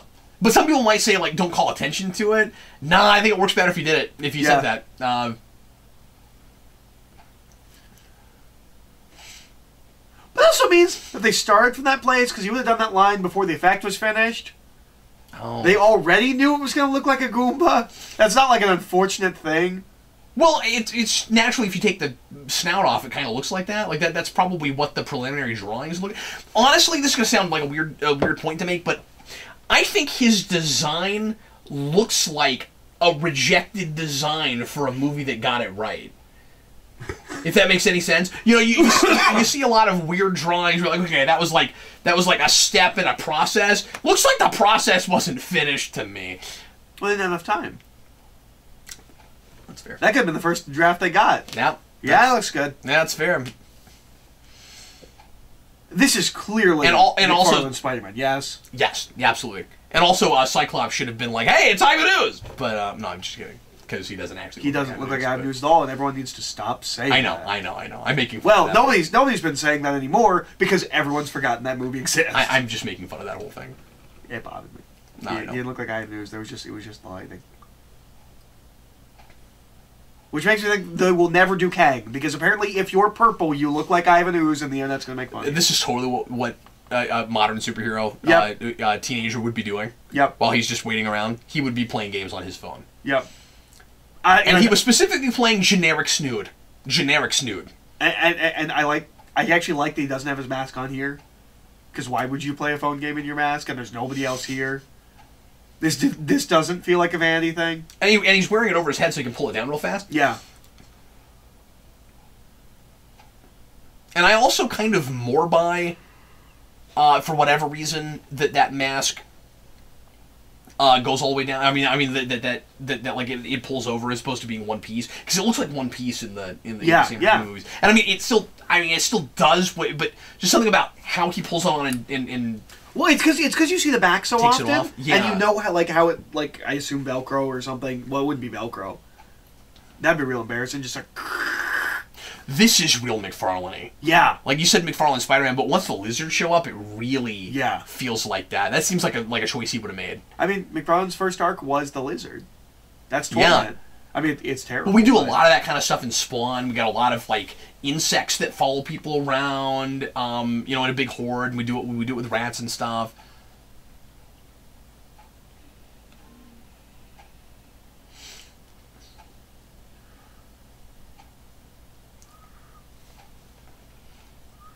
But it's been maybe 24 hours. How can you know that yet? Yeah. How long have you been the lizard now? It's almost like this scene doesn't know what has happened in the rest of the movie, Eric.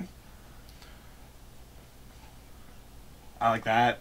Yeah. Weapon doesn't work underwater. I like the light that shines whenever he shoots the webbing out. I just think it looks cool. It's not tactical, but...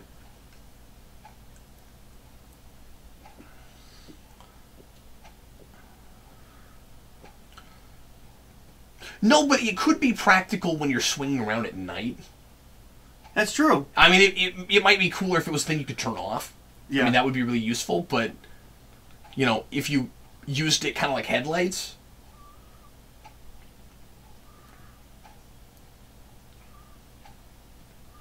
Aww. And now we're going to have a scene where he sits down and he has dinner with Kirk Connors, and then Connors knows he's Spider-Man, but Spider-Man doesn't know that he's the lizard, except he does. Never mind.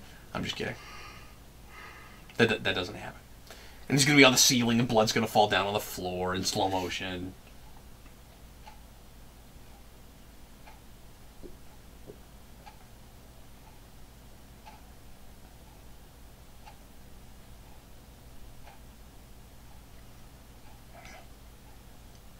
He was a big lizard.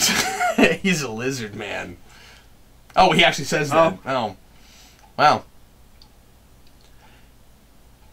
It's kind of fun. Stuff we're not remembering where we want to make a joke.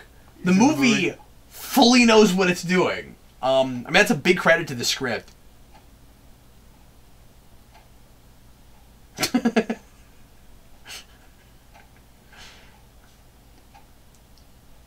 I like that talking to her father, she's still got this like little girl sensibility, and that she kind of holds on to that, but kind of only when she's around him. I like that.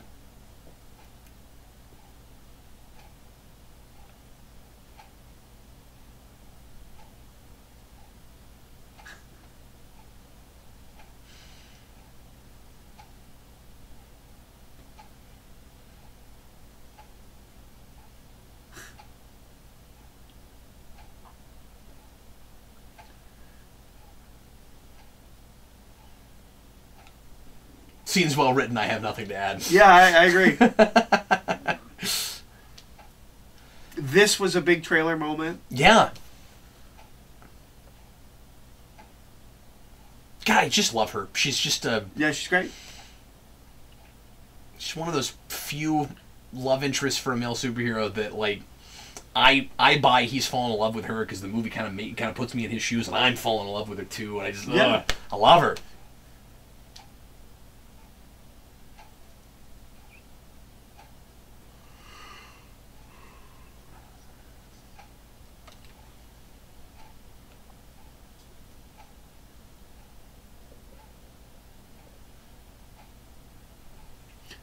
this is a little bit the obvious place to go with the daughter of a cop. Yeah, but I mean, I don't know any daughters of cops or sons of cops. Maybe this is a thing that you deal with, but it does seem like a thing where, like, every character I have ever seen who is the child of a cop has to talk about how they don't know if they're coming back and how they don't want to be with a man or a woman who might not come back. But what I like about it is the psychology of dating your parents. So part of the reason that happens with so many of those characters is because it happens with a lot of every kind of character. So if you're the daughter of a cop, you're likely to be attracted to someone that either is really responsible or lives dangerously, or both. And what I really like about it here is and he's that a skateboard kid, so he's got it all. But what I like about it is she is attracted to that inherently before she even knows he's Spider-Man. She doesn't know that he's like that, and there's something in his personality that she's attracted to that reminds her of her father, and she doesn't even know that. That's what I like about it. Now, having said that, she is attracted to him before he has even come close to learning that responsibility lesson. And I do feel like there is...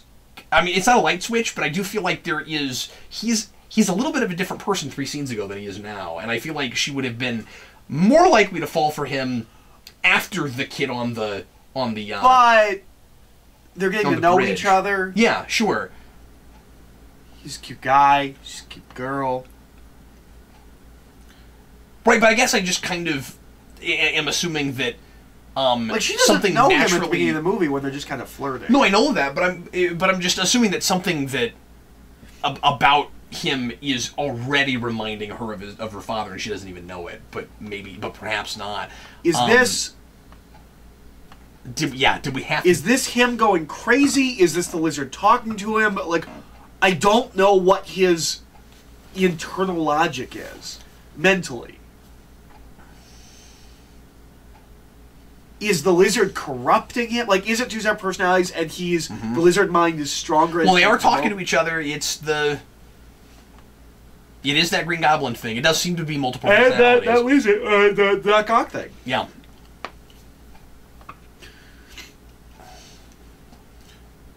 Well, I say they're talking to each other, only sort of. It's hard to tell what that even is.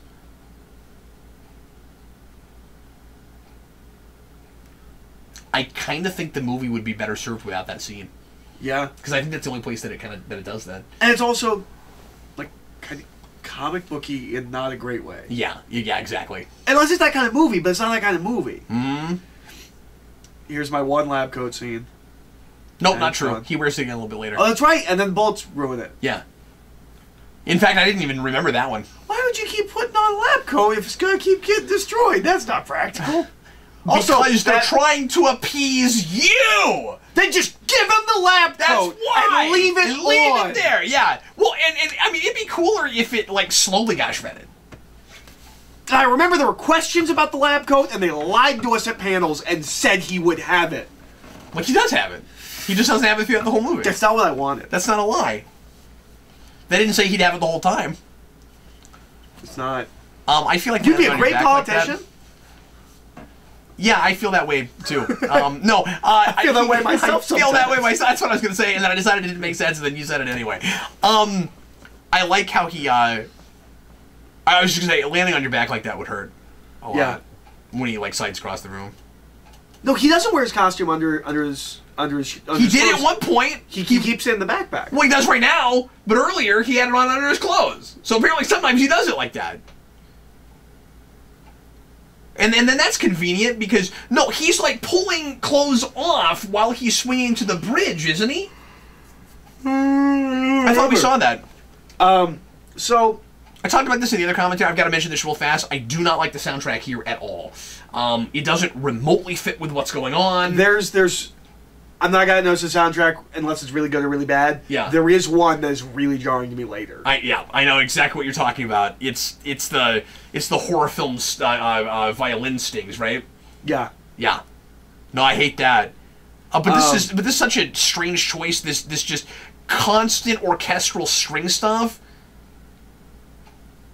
This is not how I would think you'd score this scene. No, it sounds like background video game music. Yeah. That's great. And it's real generic, and it doesn't feel like it's scoring what's going on. It feels like they just picked a generic...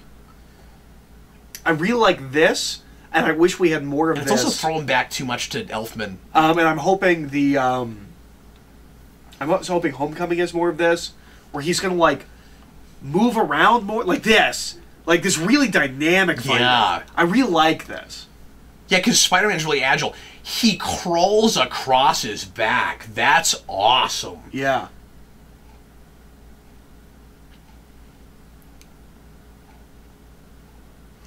Yeah, and his fighting style is unique. See, and the trophy, generic. the non-academic sports trophy. Yeah. And what about it? It's just repeating the theme. Sports. It's repeating the theme of the film. Wow, I'd never noticed that theme before. That was a strange face. This is my favorite. You know, Stanley this cameo. actually might be his best cameo. It's my favorite. We've been pointing to a couple things that are close with it. Yeah, it's great.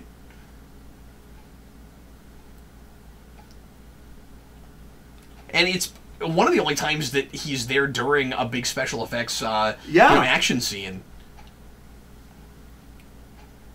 It's not the only time. He moves away for some rubble in the first Raimi movie, but...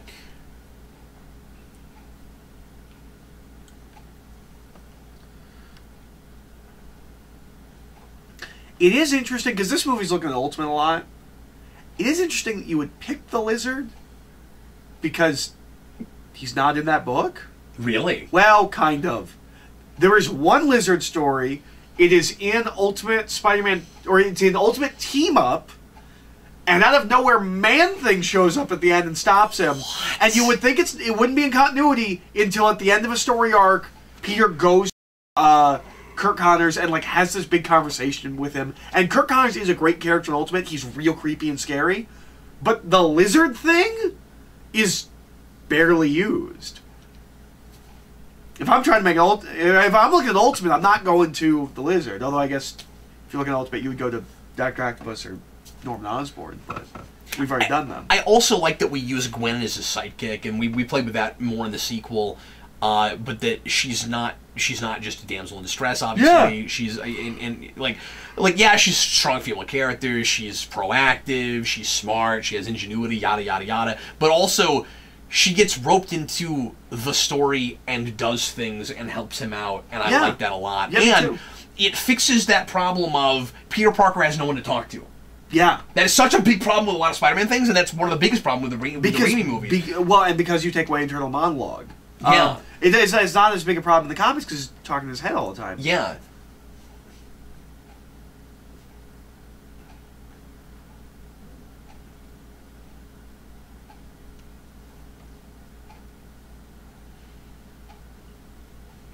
Why did you record this?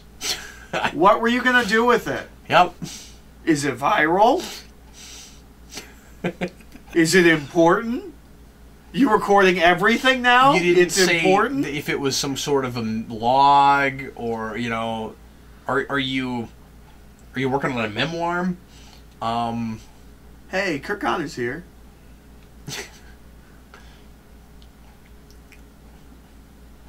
Thank you for joining my web series. Am I Going Mad? Kirk Connors, the Sciencey Lizard guy.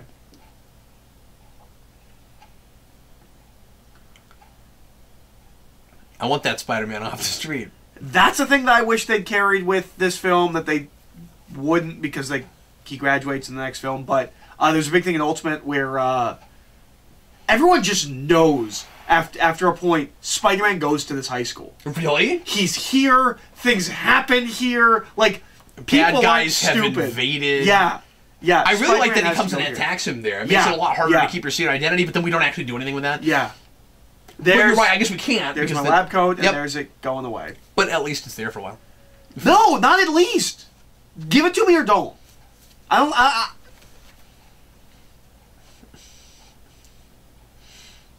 don't. no half measures. Just do it. I'm just saying it's not the 6 seconds it was earlier. It's true, but if you're going to be he looks better with the coat. lab coat. Am I wrong? Like I feel like he needs something. It covers the design up. Like it's real bland without it. It gives him something. Yeah, he looks weird without clothes. Yeah, but he looks good with the coat. No, I'm totally and he should just keep that. Yeah, this isn't just like a comic purist thing. He looks better. It hasn't with the fallen coat. off yet. He's wearing it longer than I thought he did. That's true. Maybe he keeps it on. He doesn't keep it on the rest of the movie, does he? I don't think so. Nope. No, he takes it off. Why do you do that? You look better with it. Yeah. And now people are turning into lizards. Yeah.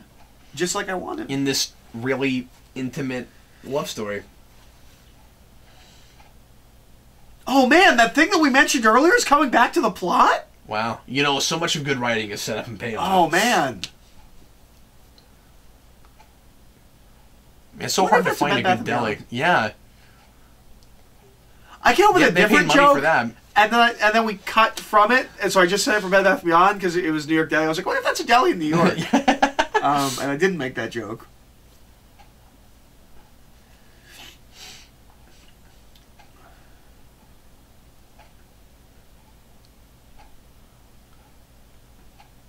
There's a joke in one of I think the second Mysterio episode in the '90s Spider-Man show, where Mysterio with one of his holocubes creates a deli that's not supposed to be there, and Spider-Man knows that it's gotta be a hologram, and that's where Mysterio is, and he goes in there because he has a joke where he's like everyone knows there's not that you can't find a good deli past like 57th Street or whatever the street is, and that was a legitimately amusing line, I thought.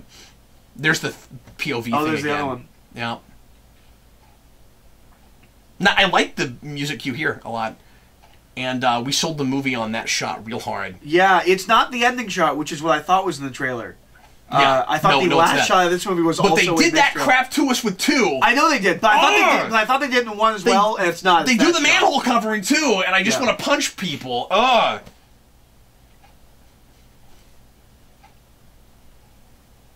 This is not a great score. No, it's not. It's real, like, temp tracky. Yeah, and I know who does the score, but I can't think of his name right now. I think it's the composer that recently passed, isn't it? It's the one who did Star Trek 2, right? Yeah, and because the only scores he ever does are for like submarine movies, yes, or submarines and space and movies. When you get to the credits, you can hear a bunch of Wrath of Khan in the credits.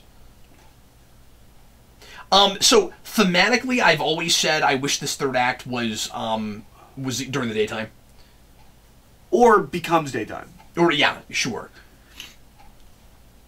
I think with the story we're telling, it makes sense that we're at night. But I mean, like, it's a darker looking movie, and people were surprised by that. When he pulls the mask off, he does that weird slow motion thing, doesn't it? It's more of a ramp up. No, it's a yeah. I never really knew how I felt about that. I always thought that was a strange choice. It's not as weird as I remembered it, though. I thought about it.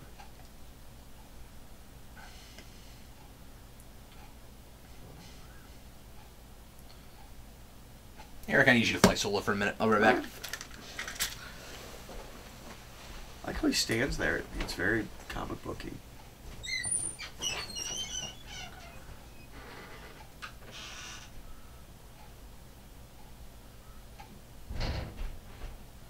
This is all very ultimate-y. Everyone must find out Peter Parker's identity because he's real bad at keeping it secret. It's a whole thing.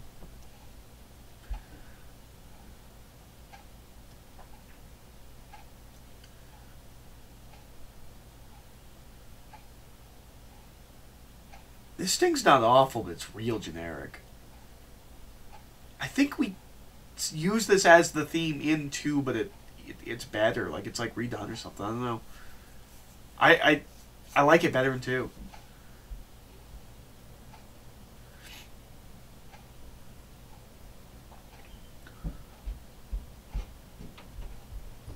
If I had to guess, I'd say it's some kind of lizard man. The human lizard? Does that sound right? That's real smart. There goes that door. Hey, you know, you should really install, like, doors that go down when the fire alarms go off. That seems like a real, logical safety precaution. Oh, yeah, Oh, there's a fire. All of the doors should go down and seal everyone in. It's safety precaution. We want to make sure that fire doesn't get out. Sorry, that's just a sacrifice you're going to have to make. Look, I was told at a very young age, only I can prevent forest fires. Only that extends to city fires. Yeah, this is real tense and suspenseful, Eric. I hate this scene. And a lot of it is that stupid sting you're talking about? It's just such the... Like... I'm not afraid for her at all. No. This is Jurassic Park out of nowhere. And it's just a classic slasher thing. Jurassic Park out of nowhere! I'm gonna start saying that. That's my new thing. Trademark. Tell your friends.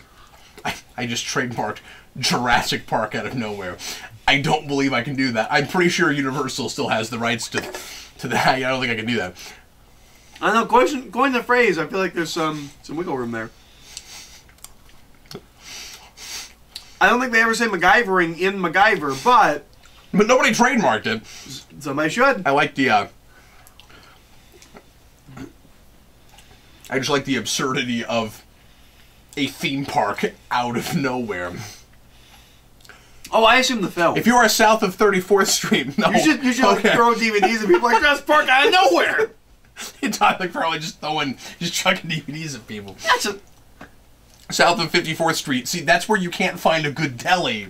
South of 54th Street. Sorry. That's a film that you could probably get for pretty cheap. You could get a couple of copies to like hurl at people. Jurassic Park out of nowhere. That's my thing now. I'm just going to carry a few of those in my coat. Yeah. Chuck them at people. Hey, Jurassic Park out of nowhere! Hey, thanks, ma'am. I've been meaning to replace my copy of that. Used to have it on Laserdisc, but I never got it on DVD or Blu-ray. You know how many times I had to flip that? Like 7.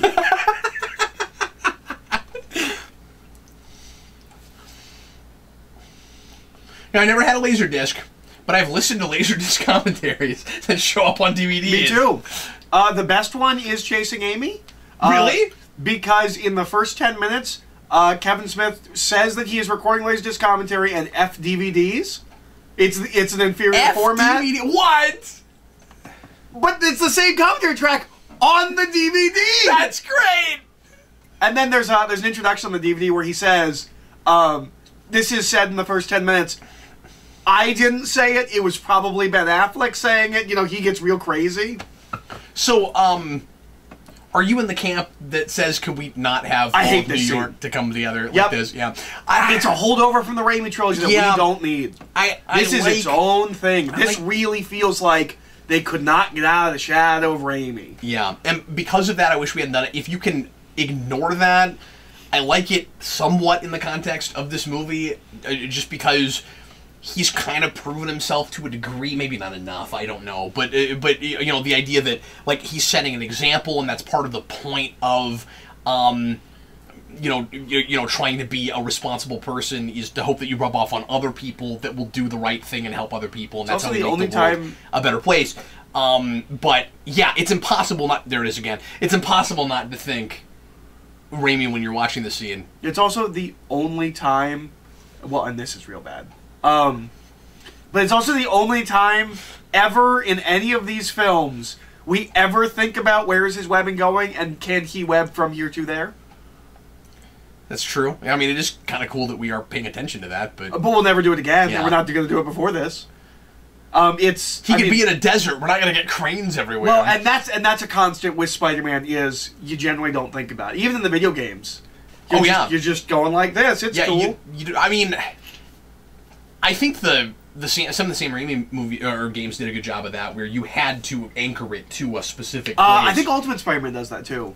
Spider-Man 2 does that. Like, once you get past that bridge, you're screwed. Like you've got to attach it to an actual building. Well, I think we can. I know we've made this point already, but I think we can agree that one of the big things that the Sam Raimi movies has over these is the music. Oh, absolutely. But I'm sorry, what were you saying? Did you ever play the Ultimate Spider-Man game? No, I didn't. It's quite good, and it's weird. Yeah? Because it's written by Bendis, and Bendis says, no, this is canon. Oh, you've told me that he said it's canon. I didn't realize that's what it was. And then he writes it as an arc, and it feels like you're reading video game cutscenes, and it's weird. And it's also in, like... He put it in the comics? Yeah, yeah. But, like, years later, so, like, when that comes out, we're probably around, like, issue 50...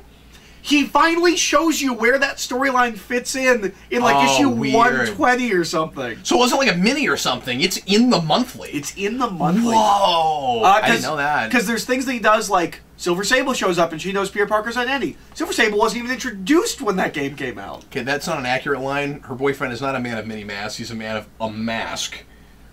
Unless you... Yeah. Unless identity-wise you count his regular face Yeah. as another mask because we all wear masks. Okay, so then 2. But he's not a man of many masks. He has, at most, 2, and one of them is metaphorical. I speak about masks as a metaphor.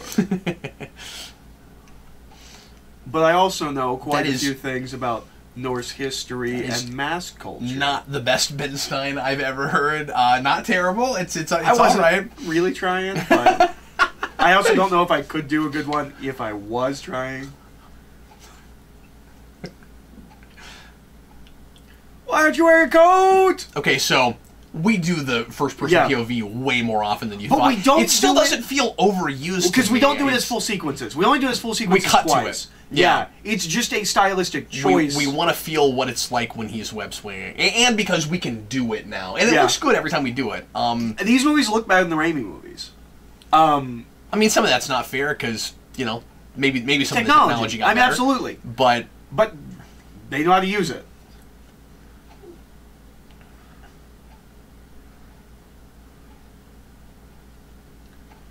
I'm going to have to do a rewind It is weird this year. That we have gotten to a place now, because of digital effects, I could make a movie like this. Because it requires no directing talent for this. Anyone can come on. You can have any directing style. We will fix it later in post. We will do the digital effect. I mean, which is why you're getting these in the directors who like don't know how to make a big budget movie. Yeah. You wouldn't have had that in the 90s. You wouldn't have had that in the 80s. When you have to deal with prosthetics and you can't be some random indie director that's never done special effects and make a movie like Nolan makes movies. Because of all the practical on-set stuff. Yeah. But if the majority of it is digital, yeah, I think you're right about that. There's still a lot of prep work and stuff. You still have to know where that effect is going to show up. And but a lot of that... It's not all just do it in post. But I think a lot of that is handled by... In the same way that like you trust your lighting guy. Like, there's somebody there who's like, okay... Right, but more of it is this, and you're gonna... But more of it is your job than that because you do have to set up that shot. I mean, I guess maybe your director of photography has more work to do at that point, but anything where there's a visual effect with a person there, you have to know where that effect is. But if your DP knows how to deal with digital effects, you've got people on set that are mapping out like this is where the digital effect is going to be. You don't have to do that much. You can do big giant action now without ever having to learn how to shoot big giant action. I think you're right about that. But big giant action always looks better. I think if you're doing and if you're doing at least the stuff that looks best with practical on-set effects that way, because man, the Russos maybe had never done action like that, but they look like they're veterans that have been doing it for 10 years. And a lot of what they do is like you can see the roots of it in a couple episodes of Community where they do like action movie. Because I said you can't just be some random indie director. Well, they kind of were, and they made movies like that, and a lot of the stuff they did on set was practical. Yeah. They had a lot of pyrotechnics and on-set explosions. Yeah, no, those guys are just real talented, know what they're doing. Because there's at least 2, maybe 3 episodes of Community where they intentionally do a whole episode that is an action movie homage, and they do shots and things from action movies and all these callbacks and specific like. It probably looks good. Yeah, and it does. It looks great. I mean, it doesn't look like Winter Soldier, but it's TV. Yeah, and they have a smaller budget. Yeah, but like those are clearly just very talented directors. I'm falling. I'm falling! So this is the third act tower thingy that falls. Why does he have his mask on? Oh, like, that's exactly what Ninja Turtles 2012 was good, or 2014 is going to do. Yep. Which is also looking at Begins quite a bit.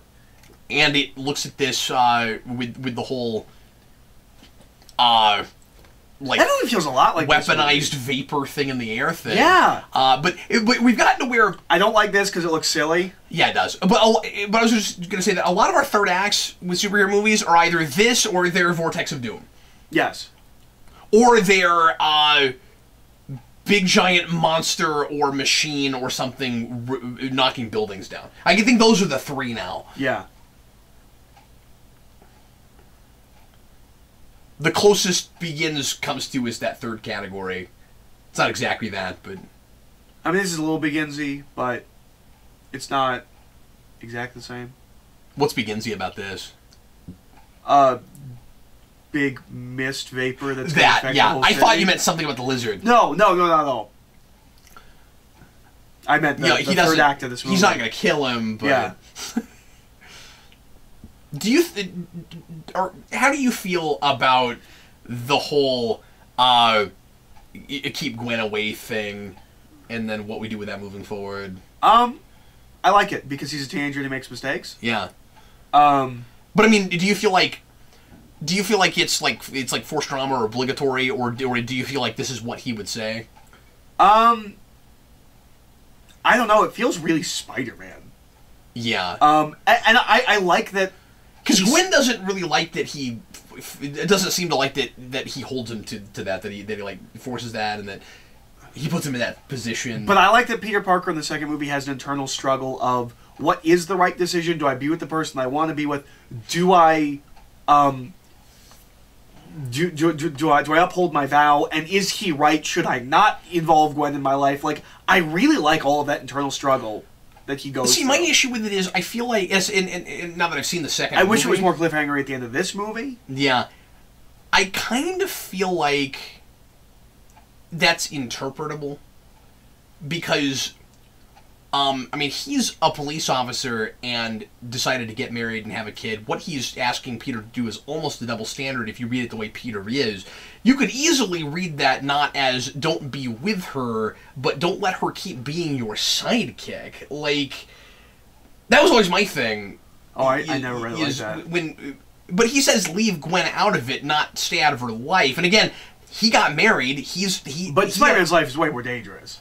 Well, yeah, that's true.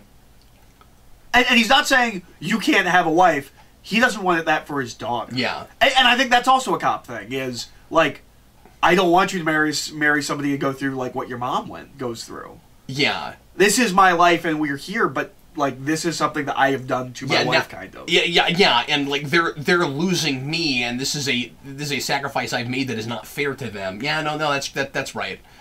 I go real back and forth on that whole thing. Sirens wailing? There are a couple versions of the LexCorp building that look a lot like the top of that. Yeah, it almost has like an L shape. Mm-hmm. L for Oz. Mm-hmm. Yeah. It's not English. It's like some other it's language. Sumerian. Yeah. When I think Spider-Man, I think Sumerian. Like it all goes back to the Sumerian mythology and things like that. It's rooted. The last time I watched this with the shooting the picture of him on the TV through the blinds, I thought maybe they were intentionally doing a jail cell.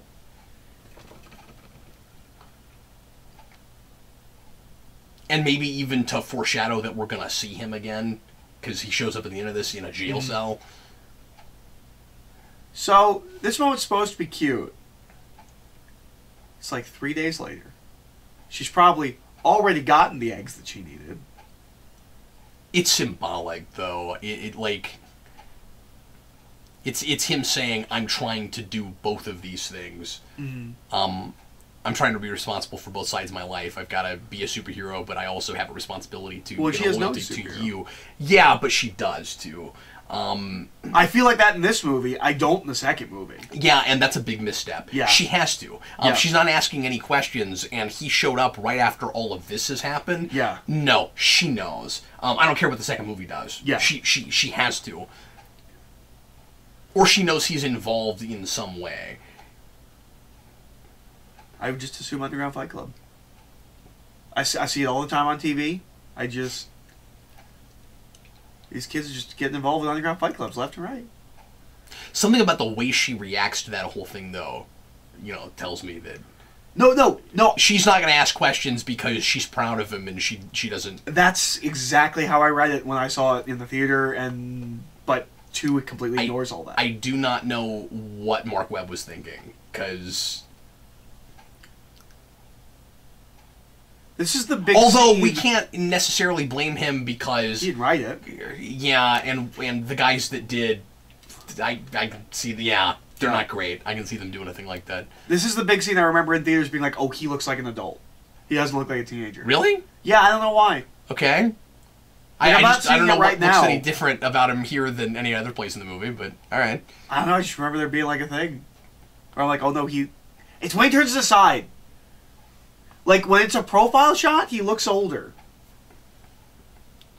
I don't know. I know you're really sad, and this scene is supposed to be really tragic, but you are super cute in that hat. That's She did that on purpose. It's a real cute hat.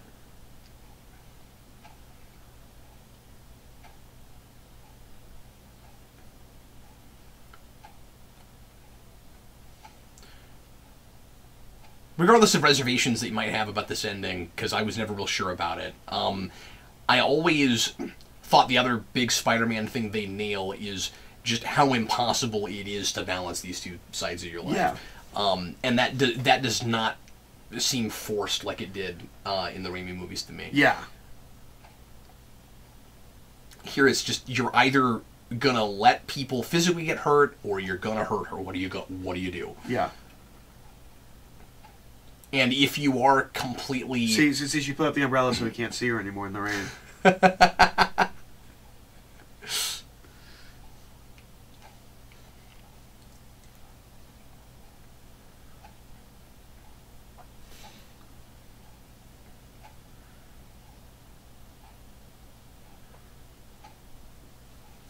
But he's dead, so it's not like he can do anything about it now, right?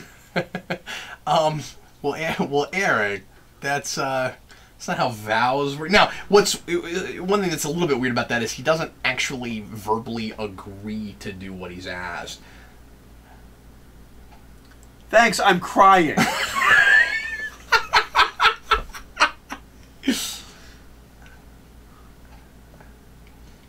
I don't need you to tell me how pretty the girl is. I know. I'm crying. And what do you mean? Did you ask me? Did you just get a tiny glimpse of her walking away with an umbrella? Because that was a real intense moment, and I'm crying.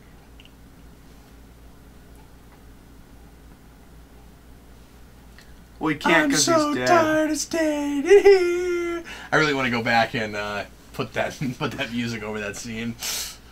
Now that you brought up the whole, she put up the umbrella so they can't see.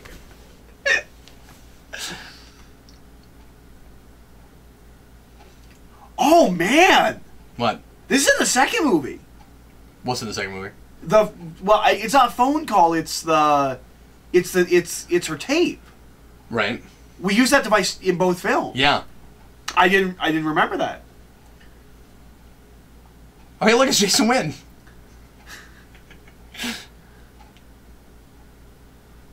Something about that guy makes me not trust him. Yeah. Oh, it's a dead end. I think it's because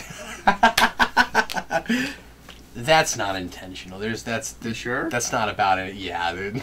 There's nothing symbolic there. It's not significant. Really? Because right behind that dead end is a big Spider-Man symbol? There could be something to that. Have you ever left a voicemail like that? Like, usually like, hey, really need to talk. Peter, I never told you about this, but I'm clairvoyant, and I'm going to die in about an hour and a half.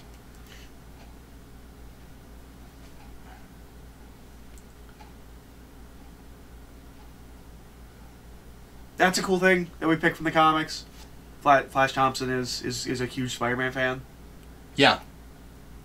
Yeah, and I can't remember if they do that in the Raimi movies at all or not. I don't think so, because he's barely in them. Yeah, that's true.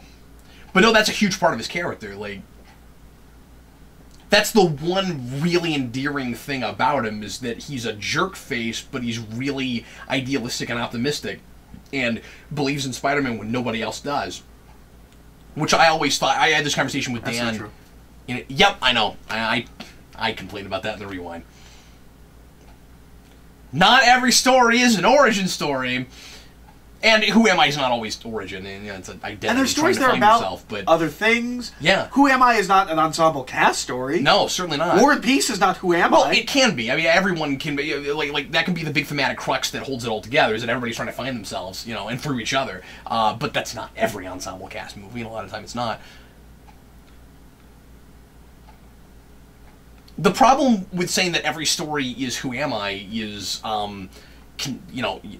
stories that keep going, or sequels and things, because coming of age stories are, okay, at the end the character more or less finds themselves.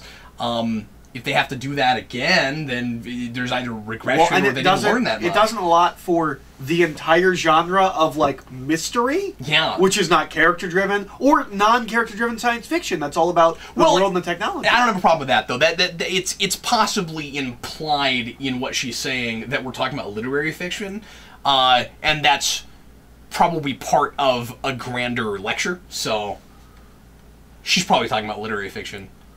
Oh man, it's 3D! Ooh. I shot that web a little bit more and less slow. James Vanderbilt. That's the guy who was writing Spider-Man 4 and then started writing this film. Hey, see how it says "and"? That's real nice that they credit both of the people that created it, and it doesn't say "with." This that movie here, that is... Is that Rathacon? It's Rathacon or Search for Spock. I actually think it might be Search for Spock.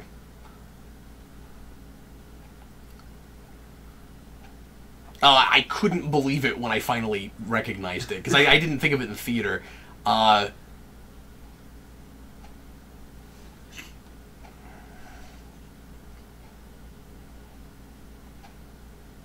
you know what, it might actually even be Voyage Home. It's Search for Spock or it's Voyage Home. I actually think it might be Voyage Home. It's been a little while. Irfan Khan. That's that guy. And, we didn't really talk about Martin Sheen. I think he was really good casting too. I think he's great as Uncle Ben. And I buy him and Field as much as I buy Garfield and Stone. Yeah, I really do. Yeah, they feel like a real couple. Horner. Yes, James Horner. Yeah, didn't he recently pass, or was it? Yes, I believe so. I think last year. And I'm not knocking his scores generally. I like Horner a lot. This one particularly. This didn't work for me most of it. Although that piano, I think it's piano. That piano music, when he is kind of sort of breaking up with her at the end, that's really good. I mean, it's got sparks of awesome.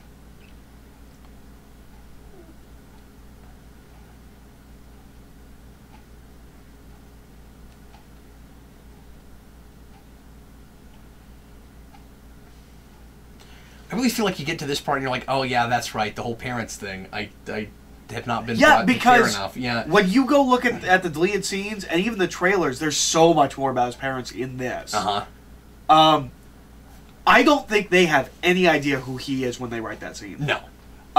And what they do, or what they say after too, is insane. Yeah. Well, one, I think they forget that he, appeared in the jail cell. They say he's a character called the Gentleman. Mm-hmm. That's what Mark Webb says, is he's the Gentleman. Who is that? He comes from 3 novels that are, it's a Sinister Six trilogy. It's like Revenge See, Sinister brought Six. up somebody that he said was supposed to be that guy, but that's not what you're saying. Did you guys do it before or after Amazing Spider-Man 2? Before that, yeah. Okay, it's during Amazing Spider-Man 2 or right after they're talking. Well, I guess it's during because after nobody knows what's going on. But they say he's the Gentleman, and He's a character that brings the Sinister Six together in this trilogy of novels that came out in the Weird. 90s.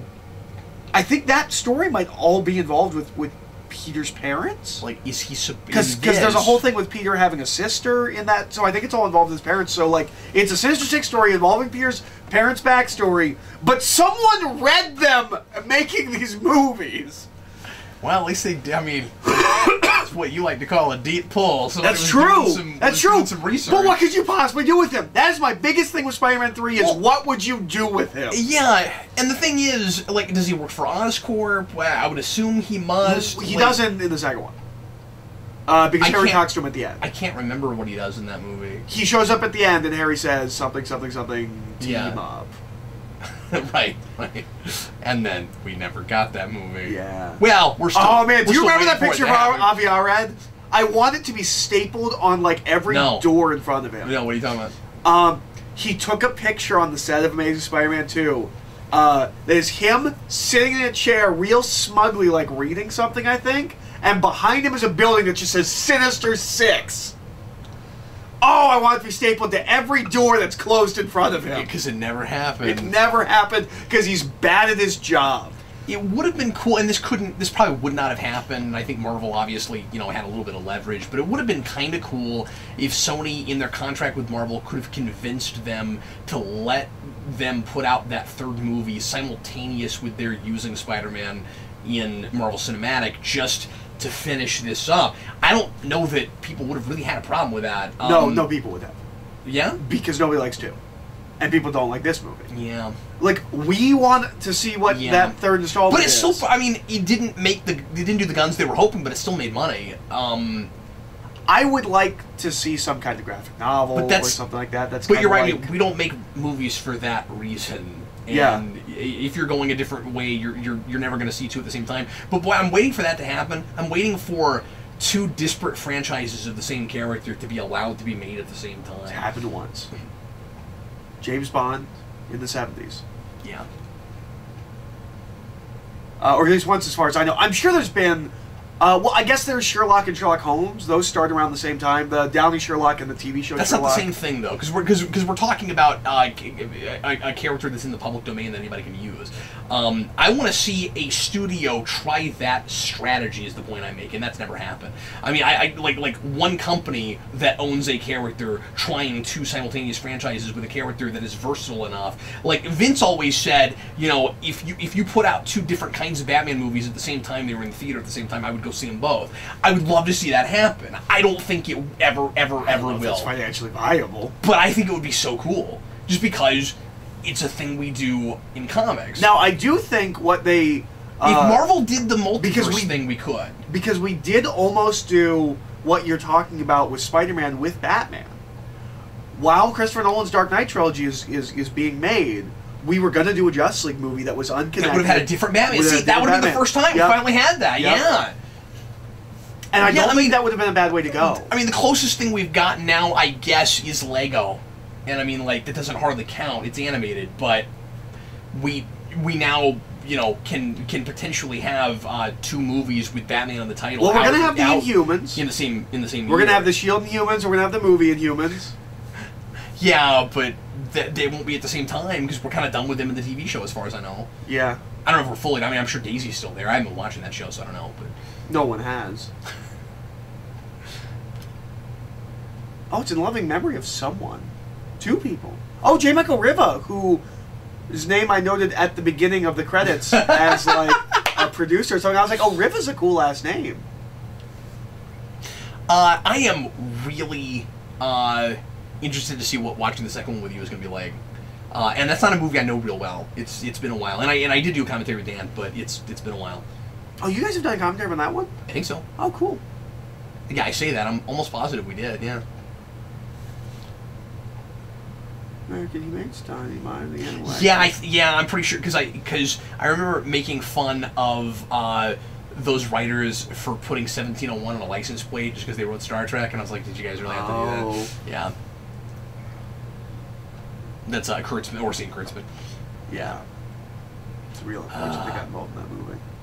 Yeah, but that helped to lead to kind of Well, it seems like the end of their career. I don't know what either of them are working on. I mean, I know. Well, they split up as a duo, Yeah. and then one of them was supposed to do Star Trek, and the other one was I don't supposed know to do what something Orsi's else. doing. I know Kurtzman is one of the executive producers on the new Star Trek show. So yeah, he's still working, but they don't seem to be writing scripts anymore. Yeah. And that seems like for the best.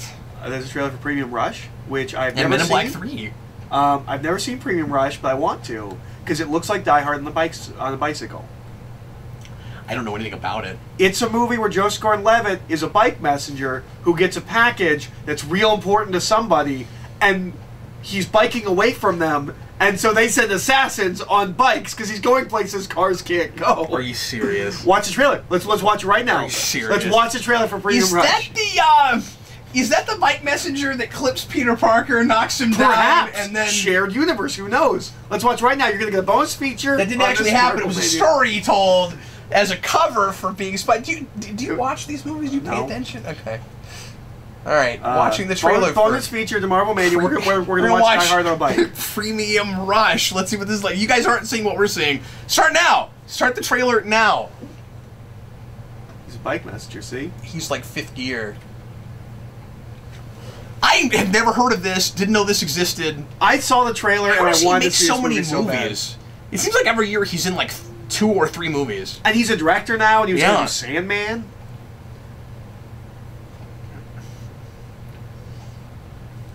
Premium Rush. Hey, that was the guy from Spider-Man 2. Yeah, that's probably why this is on here. And it's a Sony movie.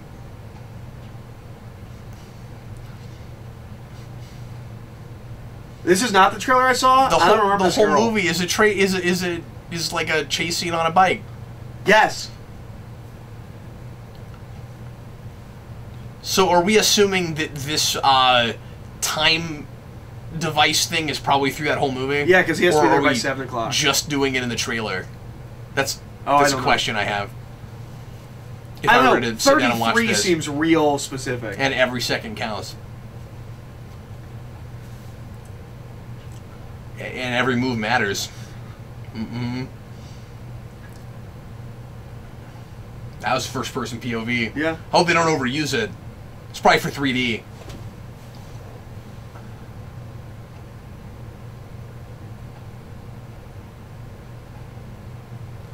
Is that General Zod? I don't know. That's General Zod. Not Terrence Stamp. Man of Steel General Zod. Yeah. Yeah, that's who that is. Oh, yeah, it's Michael Shannon. I like him, and he's hilarious. I don't know if he's done a lot of comedies, but I want to see him in comedies because he's a really funny guy. This is a really weird movie, or looks like a really weird Look, movie. they're biking after him. Yeah. Everyone's on bikes except for the police. I want the police to also be on bikes. And I want horses to be chasing after them. This looks like a real intense movie on bikes. Oh, we're watching that. Yep, we're watching that. I've always wanted to watch it. Well, everybody, thanks as always for that was probably a weird experience for everyone involved. Thanks a lot for watching. We sure appreciate it. We will see you again tomorrow for whatever the next movie in Marvel Mania is. It's Iron Man 3. Is it Iron Man 3? Oh, is it really? Yeah. Okay, cool. I'm excited. Well, you heard it here first, folks. I will double check that and make sure that that's the movie. But I believe you. I always have. Because the Wolverine's not next. And the Amazing Spider-Man 2's not next. Are you sure the Wolverine's not next? Well, no. Well, no. Anyway, Yeah, we'll check and make sure. Anyway, thanks for watching, folks. We'll see you tomorrow. I am Captain Logan. I'm Eric.